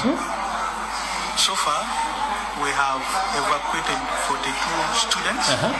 Those who have remained in Iran have voluntarily chosen to remain in Iran. Ugandan diplomatic staff accompanied the students on the 20-hour journey to the Iran-Turkey border, where they were received by embassy officials. They then continued to Istanbul on a 22-hour bus trip led by Uganda's team in Ankara. In Istanbul, the group was warmly received by Uganda's ambassador to Turkey, Nusut Tiperu, and a high-level delegation from Kampala, led by the permanent secretary in the Ministry of Foreign Affairs. Delegates from Kampala. Kati kankubulire okuva ku boda ya Iran okutuuka kikwetagisa ssaawa 2 mwezi mu 2. Okuva mu capital city Ankara okujja mu Istanbul kikwetagisa essaawa 7 non-stop drive.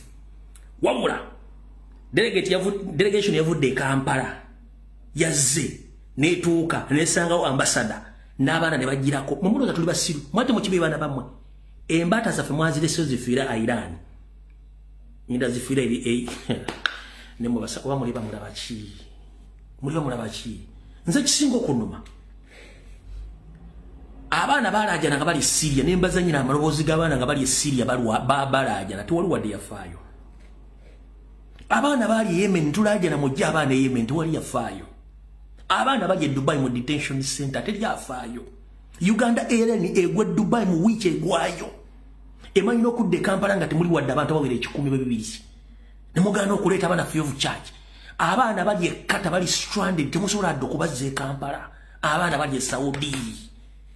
Mulokuba mulina omusaayi gwe mwagala bafuula bafu buli we babeera nga babeera bafu.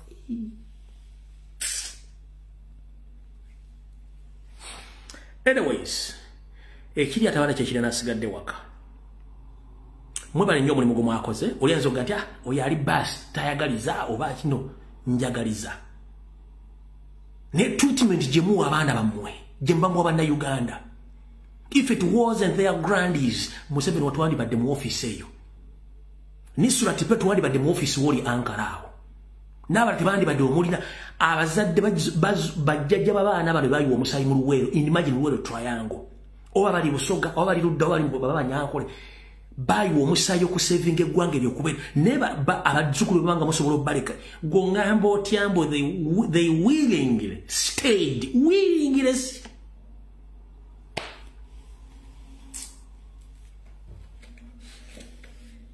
wane mpapula za tabukanga atalina mpapula tosala ku street abaana bali mayumba be bagwiri bafunye depression tebasobola genda kola tebasobola kulya tebakyasobola kupangisa mayumba abamu badduse ne badda ne Kampala ngabe bagatukoye wano kusanga twene bakusiba mwaka mulamba ne bakuta n'ofuka kire bakuta bakusindika ate province jotamanyi gongambe bana Uganda abali mu lutalo wakati baganye ne muleta kana mbasatu obana 15 muna vao lumbu yayogera nnyo lumbu yalimba bino mbyoge wembikolera wembera buli kigenda maso kyonna nkimanyi eno all four seasons in among the best hotel in the world and the most expensive hotel in the world njimanyi weri ne mwabapangirisiza kubanga baana bamwe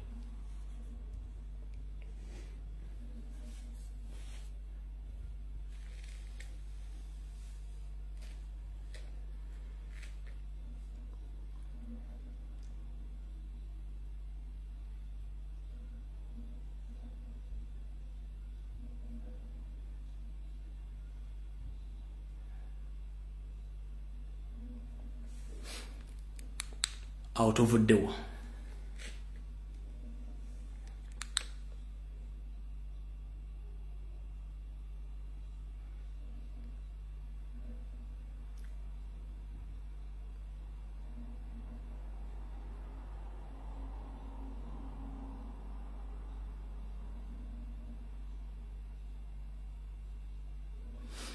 And in fact, tusigaze dakika 3 kanze kolemu politics problem buli mblange mengo esokedde ke bali tugende ko politics dakika 3 esigadde katugende ko politics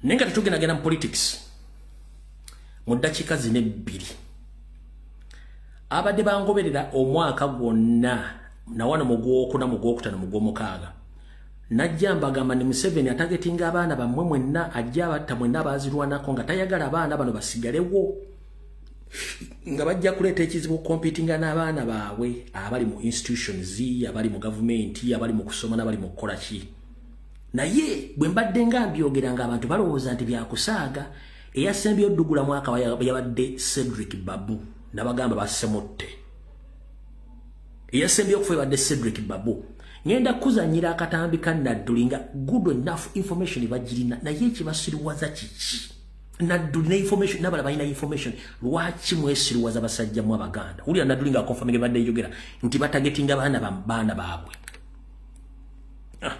ndatula no ni mugamba nti nzita naye mutakangana kumala enda kwezi nawe onkomerere niyo yugo Museveni yennyini Museveni ayagala kutta era kye namugambe ono timwagala okutta famire yange nze n'omwana naye nga naawe owuwo twamusanga mu Nasale wano naye olwalole amekamanda gweoyagala abeere nabaani nga abaana b'abalwanyi banno ate gwe booyigganya jo nagamba nti pulezidenti owazaala naawe omwana kati amekamanda kaakati oyo avuddemu gwe omutabaazi naffe tuli batabaazi lwaki olwanyisa abaffe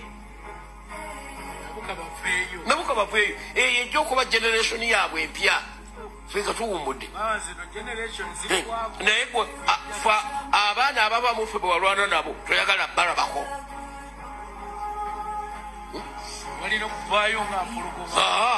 gweoyagala babo bokka eyo linabo ggwanga ki kubanga olinnya mu pulaani yaabo olugendo kati Museveni lwatambula gyalaza Uganda ye yagimanyi tagibulirako mulala gwagamba kisubi nkolera omulimu guno weekutika mulako badde kutegeddeyo ne munnamawulire oteera ebintu bino osobola obiseganyakyo nga weetikka eggugu ogenda okutuuka eri ng'otandika kusesema musaayi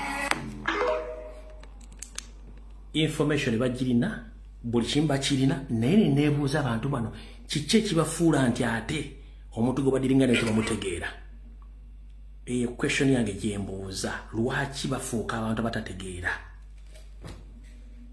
kyekibuuzo kyeneebuuza lwaki bafuuka abantu batategeera mbatereddeyo akatambi emisana akomvubuka ayogedde bigambo ebikaawo ku balimi b'emmwanyi. Saagala kuluma mu bigambo bye, njagala mbyewulireko.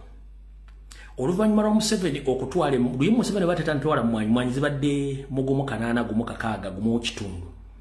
Olwamaze okusetinga ekyuma kye ekiriraanye waabwe Rwanda, emmwanyi bazisiza ebbeeyi era kati buli mulimi agenda kiwulirako. Naye nga ba MP bonna basirise tebakyayagala kwogera ku mmwanyi, nga basuubuzi bali mu kufiirwa n'abalimi b'emmwanyi bali mu kufiirwa, tewali akyogerako. Omwana ono kabagambe ebigambo bino. Kino kyerekera ne ku basuubuzi abadde mu meeting ne URA nga URA ebala omufuulo nga babateekako n'omusolo ogwa value added tax ku imported goods. Value added tax ekigaba kiyita value okwongera omutindo ku kintu ekiba kikolebwa, naye mutindo kigoyongera ku imported goods. Then olwo charging abasuubuzi value added tax. Ndese ngato yango already ewedde, njirese wedde. Which VAT are you adding on that shoe?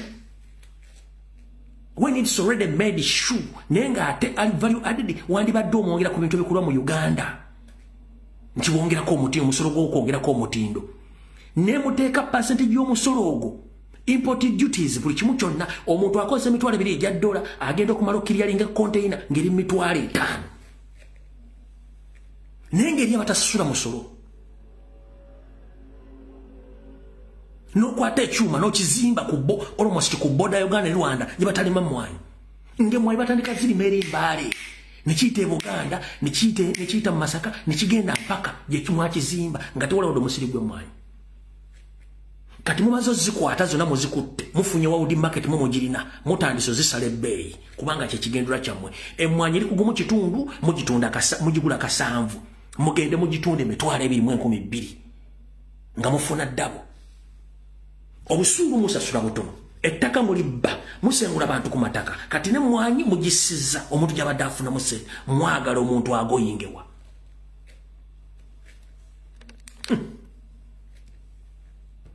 Aziyita mmwanyi. Bannayuganda kyekiro kye basigaliza essuubi lyabwe lyonna libali mu ki? Bino bye mulaba bino bye bakola bino kuyuzagana agapande. Ensonga yeeno. Gwe wenna nga oli mubaka wa parliament nga walondebwa abantu ng'essaawa zino emmwanyi egula $9. Bino byonna bagenda bibagula. Mubiraba? Bannayuganda baatuka ekiseera ne baba nga bazibuka amaaso. Ekiddako kyabwe ebadde emmwanyi. Kati emmwanyi ekibanga mwagisaze basajja mmwe ne kakazimu agabeera mu parliament ne mwesirwaza obwesirwaza ne musinika ebinnyo mugenda kakasa. Kiseera kituuse mugenda kakasa nti bannayuganda bategeera ati ate n'abalimi bategeera. Essaawa zino bamuzanyira ku mmwanyi z'abalimi. Nga kyekiddako kye bawerera abaana ssente tezikyalabika muze ku mmwanyi zaabwe muli mukubba. Mwaleta Diamond Platinum ku ssente z'omuwi w'omusolo. Kati mwasaze emmwanyi mwagala kuzzaawo ssente za Diamond Platinum. Oba twamubatuba mugenda kakasa.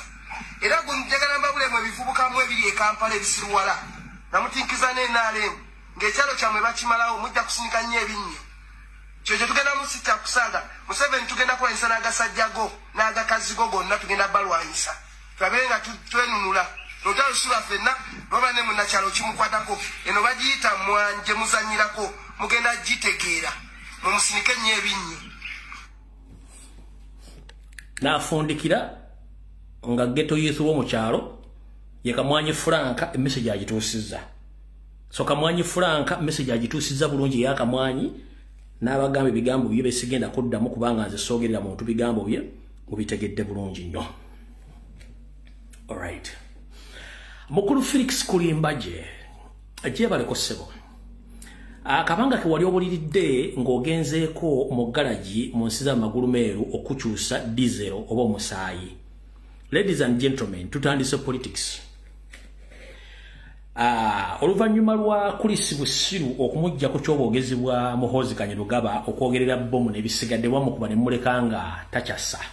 Watu bakomyewo Felix Kulimbaje. Felix Kulimbaje kawanka yali abulidde bali bamututte mu nsi z'amagulu meeru kumujja mu diesel omukadde omuteeke mu diesel omupya.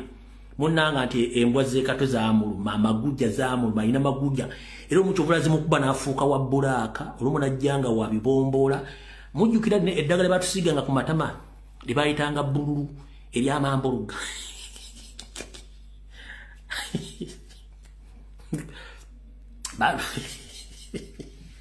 temuseka edda batusiganga eddagala ku matama kuno amambuluga edda mayi birwadde byali bingi emyaka gy'ekinaana awo gy'ekyenda waliwo eddagala bamambuluga balitanga bululu batusiganga ku matama kuno abaana nga batugema amambuluga kati Felix Sulaiji olumwajja wa bululu omulajjanga wa bulaka omulajja wa kikuusikuusi najjanga akenenya akoze kuba mutute mugalaji mujja mu oiro mukadde omutekemu oiro mpya kati banga yamalanga abuliridde yali agenze kumujjamu embwenkana mutekemu dizero mupya kati yakomye mupya ne banne kati Nyando Yosoferi ne banno ekigendera kya mweto kimanyi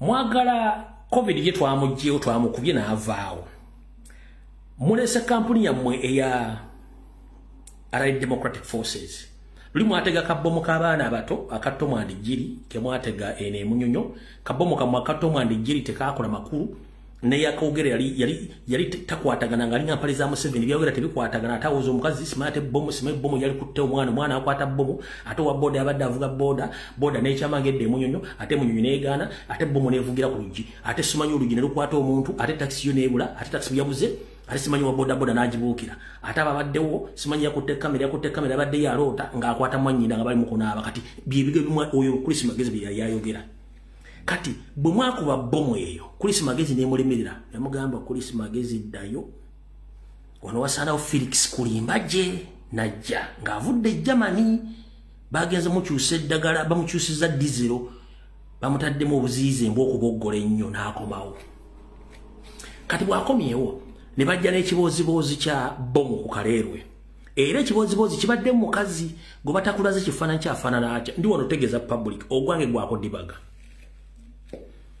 kati okusinzira ku sources zange Kawempe Kaleerwe SFC military police basuze mu katala nga balawuna 24/7 Kulimbaje kwoli kuno mwenna abantu be Kawempe bwayise bwoba kuliko kunali ku live yange wandika message nti amajete gasuze mu katala ako nga balawuna ekiro kyonna nga bategeka ekintu ekyo wandika wano zasagala kulekanya tuli mu politics emuli mbulange byawedde tuli mu politics katwa tugenze wano katomo forensics aliyanya akatala akonasula bwayisaawo ambulira nti bali deployinze ekiro kyonna nga amajewe gali police na buli kimu gali mukofuru okutamu katala ako abadde muleya n'engoye za bulijjo babadde we bali tulina dakiika emu commenting ku kintu kyemba bagambye babaddewo nga bayitirivu basuzeemu nga bali mu kupanga ekintu ekyo museka ki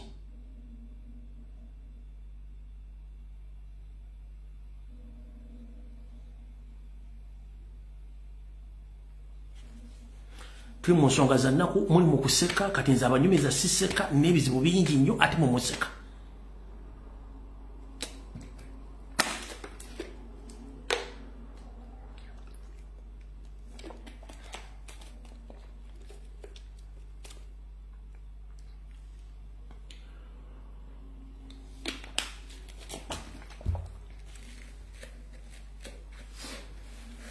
Felix Kulimbaje kambala bisimo muri manya kimulimpa amaje de police gabadde getola bwayise ekiro kyonna nga mwegali ne mumukwatidde omuntu wa mugomuse ekiro kyonna nga muteze ebintu byammwe ebyo era omuntu gomwasse nga mugamba suicide bomba lwaki buli muntu gomuta temusoka mukwata mujja mu information suicide bomba tabero omu these are sleeper cells. Terrorists, they work in the system, which system is well coordinated in big numbers, and that big number is involved with the sleeper cells. Bazita sleeper cells is abantu abo. Kati bazukusaye mbawekinga sere mmaga kati gwegenda okola omulimu guno kati bwojja noga nti mumuku by'omutujju temutulaze ku bombo badefana mutulaze ekisawa akyo omukazi mwalese mulambo tewali ayina evidence ti amasasi gavuzeeko lwaki mutta omuntu gomade bajjamu information ne muttirawo mbagirawo ngate mwasuzeewo era omanyi tubagamba naye mukendeeze ku kunywa amata munywanye ebivuguto kyovola abamujja ne muunye ebigere ne mugejje ne mbanga endibota z'obuleega oba ensawo za pambe zikubiddwa amazzi kubanga obwongo buyita mutolo tubasomeseza ekigambo ky'omutujju omutujju takuba kifo kikalu mukubye omuntu ali mulawunda about nene eri ku fuuti 15 mukubidde wakati lwaki mwandibadde mumukwade mutwala mu katale wakati munda tukubye omuntu mu katale wakati ne kulawunda about nene mu open space mumukubidde omuntu munafuna mute information ekwata ku slipper cells zisigadde kulimba gye ne bakama bammwe ekigendera kiri bwe kiti muri musigadde ku old fashion design eza enara eneza fronasa muganyo zikyusa omuntu jutabera mu open space tana kyayagalawo akatale mwakasuzeemu mwakasiibyemu ne kumacha mukabaddemu olinajja mukazi watu ali temutulaze ku bomu temutulaze ku kifaananyi tusanze omuntu bwabanga yazirisi buzirisi nganywedde kibuku we namukuba n'agawali oba nanywa kaziiri we kagundi nanywa wala ginamukuba n'agawali nga mukazi temutuza ku face ya mukazi temuwadde details za mukazi muge bugambi ADF munakwata mutya group yonna nga buli mukwata motte era motte how can you identify the people already you have assassinated that they belong to ADF? Do they move with the identifications which show them that they are label leaders or they are they are among the labels whom you are looking for? Do those people move with identification cards but ambulance walking out to ADF to you?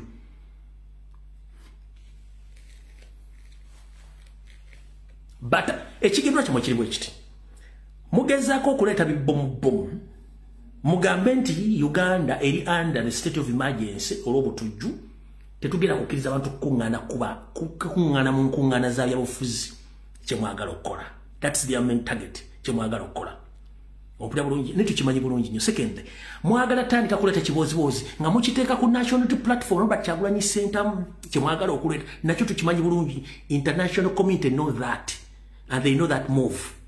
Kati Jono Bigodo Muhoozi Kanyero Pama saako ne mukitaawo Nyando Tibahabulwa tabayisirwa saako Felix Kulimbanye namwe abasse mwana ba Isu mulekerawo kwesiriwaza nga bafuka banaaba nti gonna amazzi waliwo enjawulo wakati w'omusulo n'amazzi. Kati gobojjano nga ndimukubya omukazi talina identification emulaga nti wa ADF mumusse mufuna mutya information eddako ku batujju abalala tewabaddewo blast you neraga nti something has taken place. No, mwasuze ne musiiba ona mbaddewo almost for 24 hours nga weemuli. Whom are you fooling? Mulekerawo kubuzabuza bana. Your mission is clear. You want to stop from gathering during the forthcoming elections. We know that. And there is a possibility whoever you assassinate in your mess, those are the indigenous innocent Ugandans bemutta nga banonyereze bank. Abantu bemutta bana Uganda batalina musango.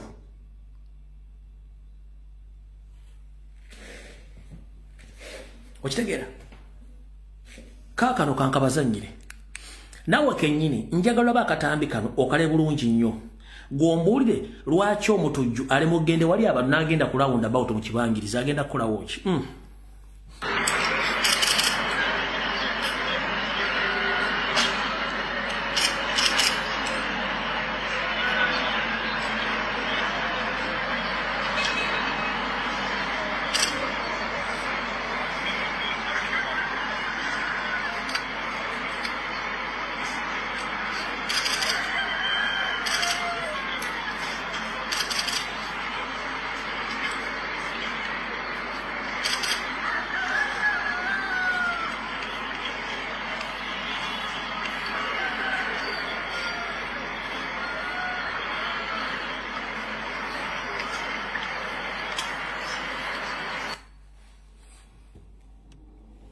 Ekisinga okwewuunyisa leero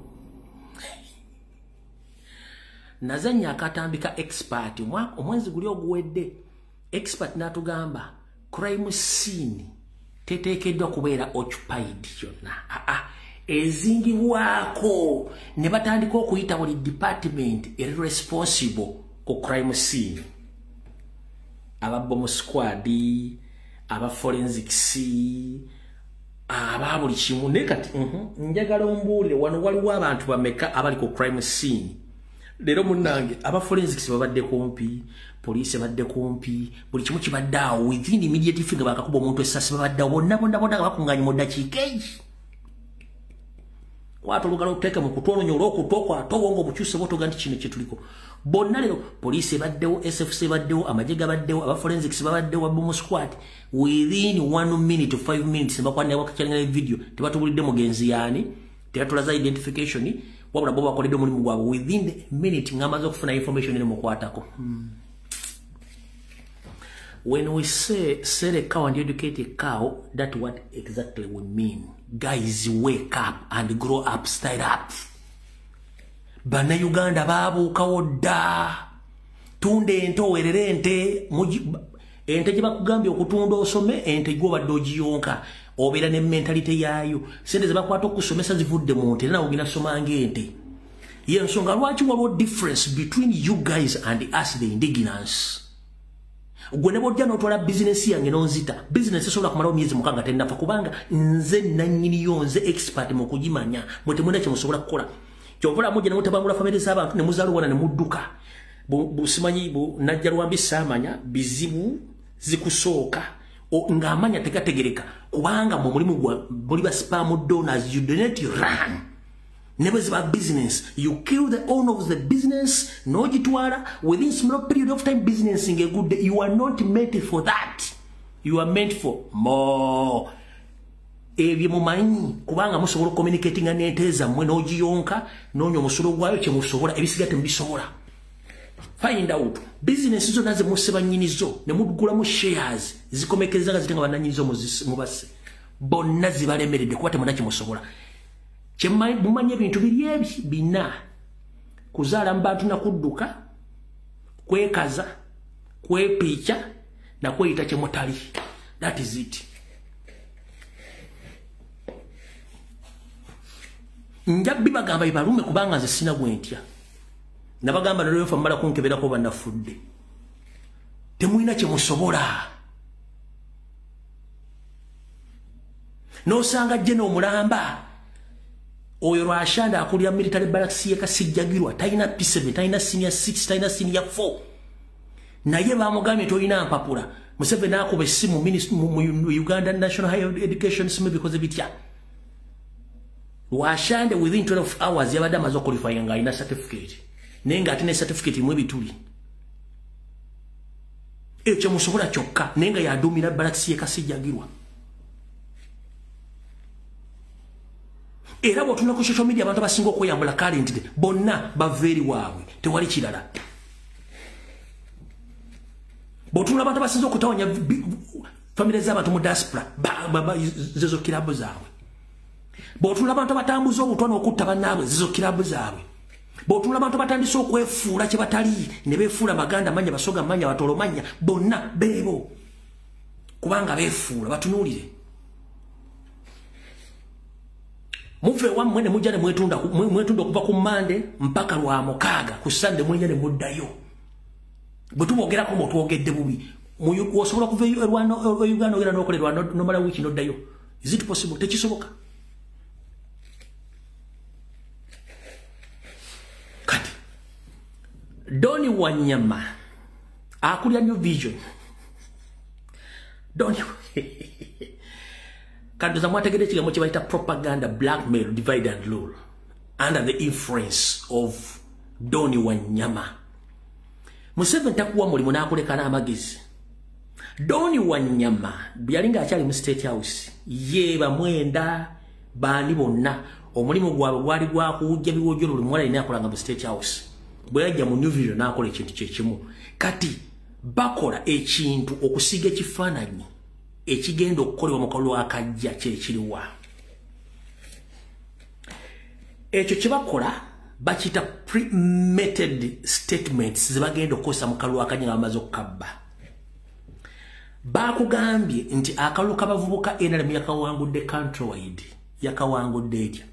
Balondeseza bana bamusibata bali mu register amajege gakubya abantu ne galonda police na buli kimu across the country bati bakikoze ne bagamba bawangudde era ne bajja ne beyozayoza fine tusirika. New Vision boke ne bajja bagamba nti Museveni ayina ebitundu 7 mwenda ku buli 10. Robert Kyagulanyi Ssentamu ayina ebitundu 19 ku buli 10. New Vision already bakusigira ekifaananyi kye kigenda okubeera weeri. Nabagamba nti Electoral Commission already bayina results zaabwe ze bafumba naye ffe tugenda mu protest vote. Gwe Wanyama ogwo omuto okulinga roundabout y'Ebusega oba akalo akali mu kibba akazingezinga akeetolovu akasuze okumala ennaku 2. Toli family zaabo era tojja kuba ekyo ekipapula kyammwe ennaku zino abantu bakyagula mawulire era kyovala TV zammwe zaagwa radio zaagwa empapula tebakyazigula lwa busiru bwammwe. Mwagoba kabushenga ne mufulumya wadnete yali mulungi nnyo. The moment baakuleeta muggwe kiwasinga okukola kwagala abaana balimu na kusuula company kubanga okolera Museveni ne muwandika mawulire amakyamu. Eyo statement gyewakoze opinion polls walaze wallahi wado ino okulizayininga oba okugulako New Vision omusango to prove. Ne mulyoka mugamba nti Robert Kyagulanyi Ssentamu and his party they in crisis a court ebaganye okukola activities zigenda maaso. President yababuuziza di court reasaze ekintu ekyo era mulamuzi ki yakibaddemu temwawadde answer. Kati bwe mulaba olupapula ng'olwo nga bawandiika ebintu in fact kebere mu diaspora abantu bakyasoma mawulire. Nze ndowooza kampuni mugiggalewo mugende muleeta obubizi bwa NADS ekikampuni mukinuddemu embizi tekikyalina makulu agataliiko nfuufu abantu bakyalaba agataliiko nfuufu nno. Ezo pulogulaamu zammwe simanyi olugambo oluwuunya. People on social media bakola olugambo olunyuma kati mwe muga munyumya musimulete emboozi ezimba temukyasobola. Abantu mu Uganda kati okugula TV bagula smartphone kubanga tebakyasobola kubeeyalinga bintu ebyomukola ebyekisiru. New Vision ekikampuni mukiggalewo mulete obubizi bwa NADS ali musalaba obubizi bwa NADS muteekemu embizi muziru nekipapula ani akyagula bukende mpoza batalina sere zigula toilet paper asobola okukwata olupapula nusulu 10 n'agula ekipapula kya New Vision n'akitwale we bw'aba agenda sere ebyayi n'akikozesa mpozi gwe mugaso gwokka nyayi n'olukumba babakubye kubanga empapula ezirimu tesobola kumala nnaku 3 ng'ozikozesa. New Vision kati empapula zaabwe abantu toilet paper ekampala egula sente mmeka toilet paper egula sente mmeka sooka ombuliemu awo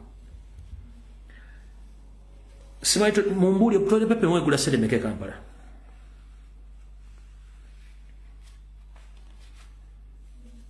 Bane munyangu toilet paper egula sente mmeka mwangu wenje nina kinjagala okubaga nkigambe Doni Wanyama wano toilet paper egula sente mmeka.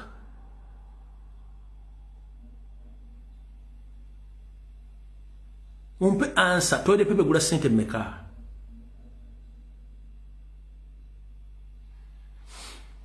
TikTok tebagenda jiggalawo eyabadde AI bakozesa akawo TikTok tebadda jiggala tebagenda kuggalawo yabadde AI entono ya 10 entono ya 5 nusu 5 no itizimu tekisoboka naawe 5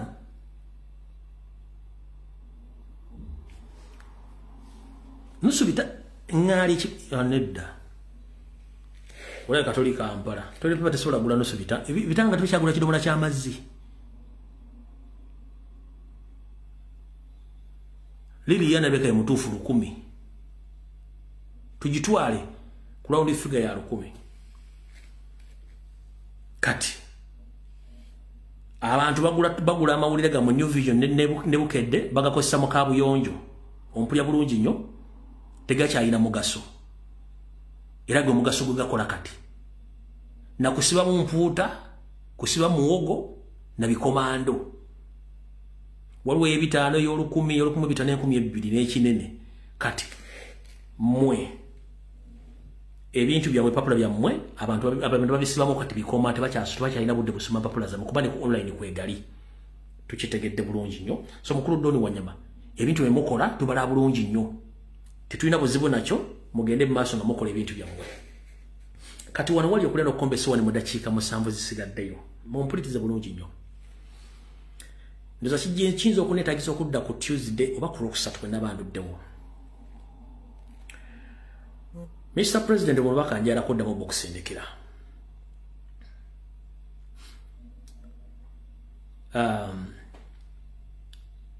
Nchafuna okwemulugunya kungi eri ba comrade aba ku ground ba foot soldiers. Bemulugunya nti waliwo enkola ekolebwa eyokukyusa ebifo okujja abaana ab'enkyukakyuka bali solid okubajja mu bifo ebyo okubateeka mu bifo batasiimidde oba okubateeka mu bifo oba okubajjira mu ddala. Bino byange byogera kate ngono za Agulesiya nze sina ntiisa bino byogera.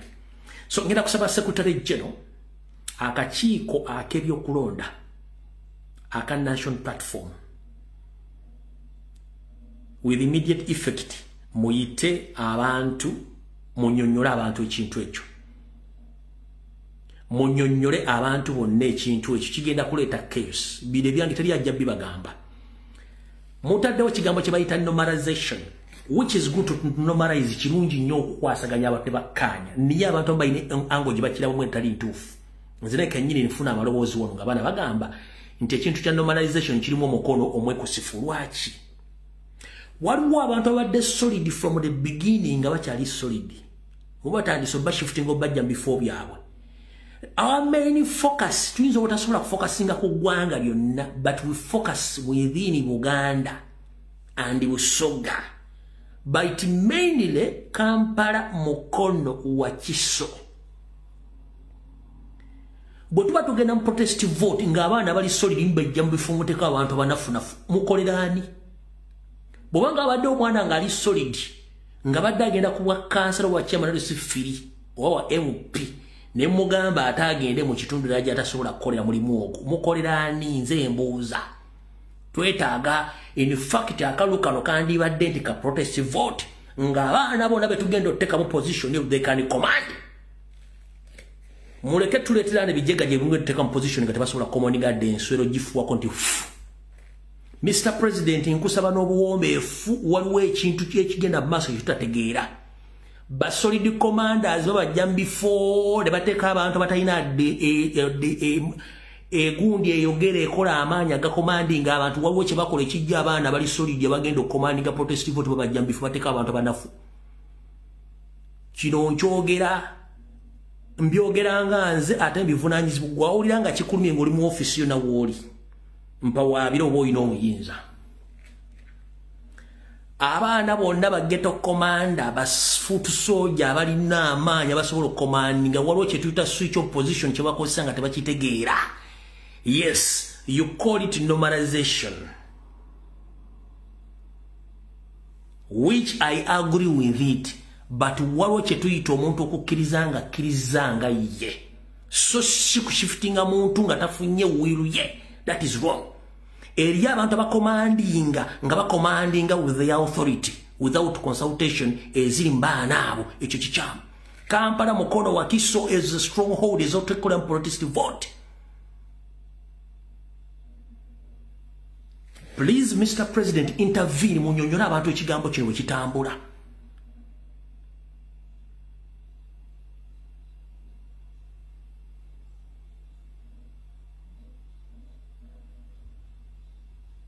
Nfunye complaint nyingi ng'abaana ab'amaanyi batandise obajja mu bifo. Nfunye complaint nyingi ng'abaana abasindikizo bajja mu bifo. Ngaliwo abantu baleeta in fact DP block ekyatulimu mu grassroots okuva ku bakansalazi DP block mweri. Nawuliddeko nti mugenda kuleeta ne gundi. Nawuliddeko mugenda kuleeta ne eyaliko chairman wa Kampala Central yesimbe ku DP ya kadi ya Nupu. Serunjo jimusoke. Mwe navamo DP wa mivuyo.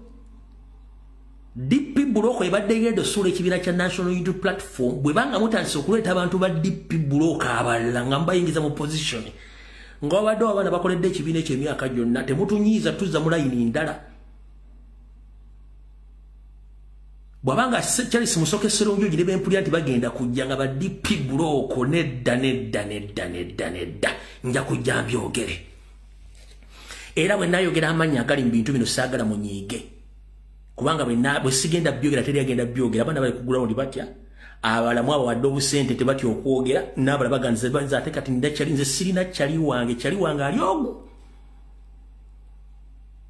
ali ogu ng'atudde mu ntebe abasigadde temuna kye muŋŋamba kyali wange ali ogu ng'atudde mu ntebe mu State House President Robert Kyagulanyi abasigadde mwenna nsobola oboogerako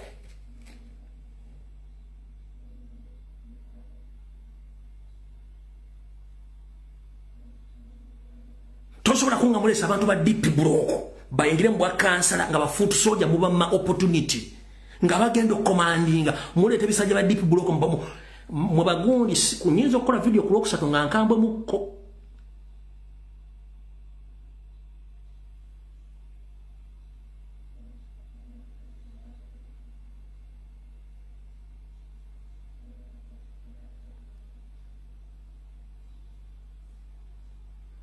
mfuna information muina meetings mutulamu eyo sende zitinganye emikono nga mutandise ogabaka. If you change those positions without the willing of those people, how can you deny nti waliwo sente zakwasaganyiza era mugamba mutya nti kadi ezimu tezagabiddwa dda?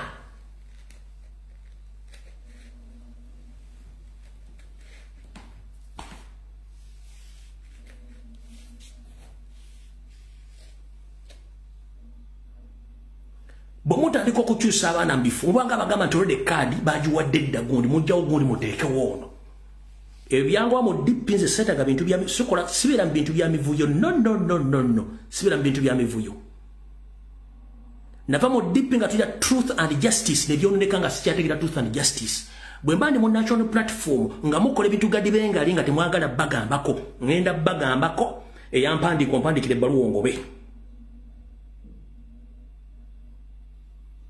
mwetereze secretariat mwetereze akakiiko k'ebyokulonda mwetereze muleka abaana nga president bwe yabasaba nti buli alina qualification yaje yesimbewo. President yagenda okyogera nga babadde nti bategeera nga tebategeera lwaki mugoba foot soldier babadde strong mu community mubajja mubaswitchinga positions.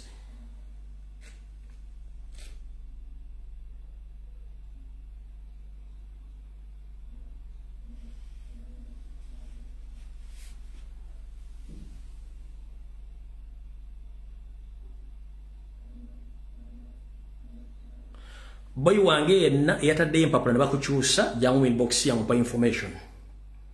Ngenda bakola video ku Lwokusatu. Mwe mulimanya kye mulimpa. Nze sitya. Nja byogera kabenga secretary general yali mivuyo nja byogera. Kabenga oba kakiiko k'ebyokulonda kali mivuyo nja byogera. Kaberani ngali mivuyo oba kabere nyanzi kaberani nja boogera nze sitya. As long as dimumpadde evidence.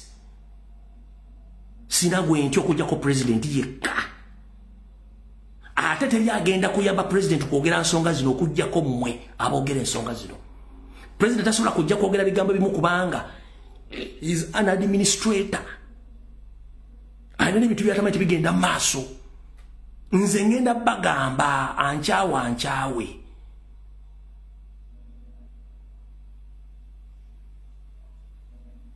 ku Lwokusatu as a must. Video where to sink on a Lwokusatu saa 2 mwerama.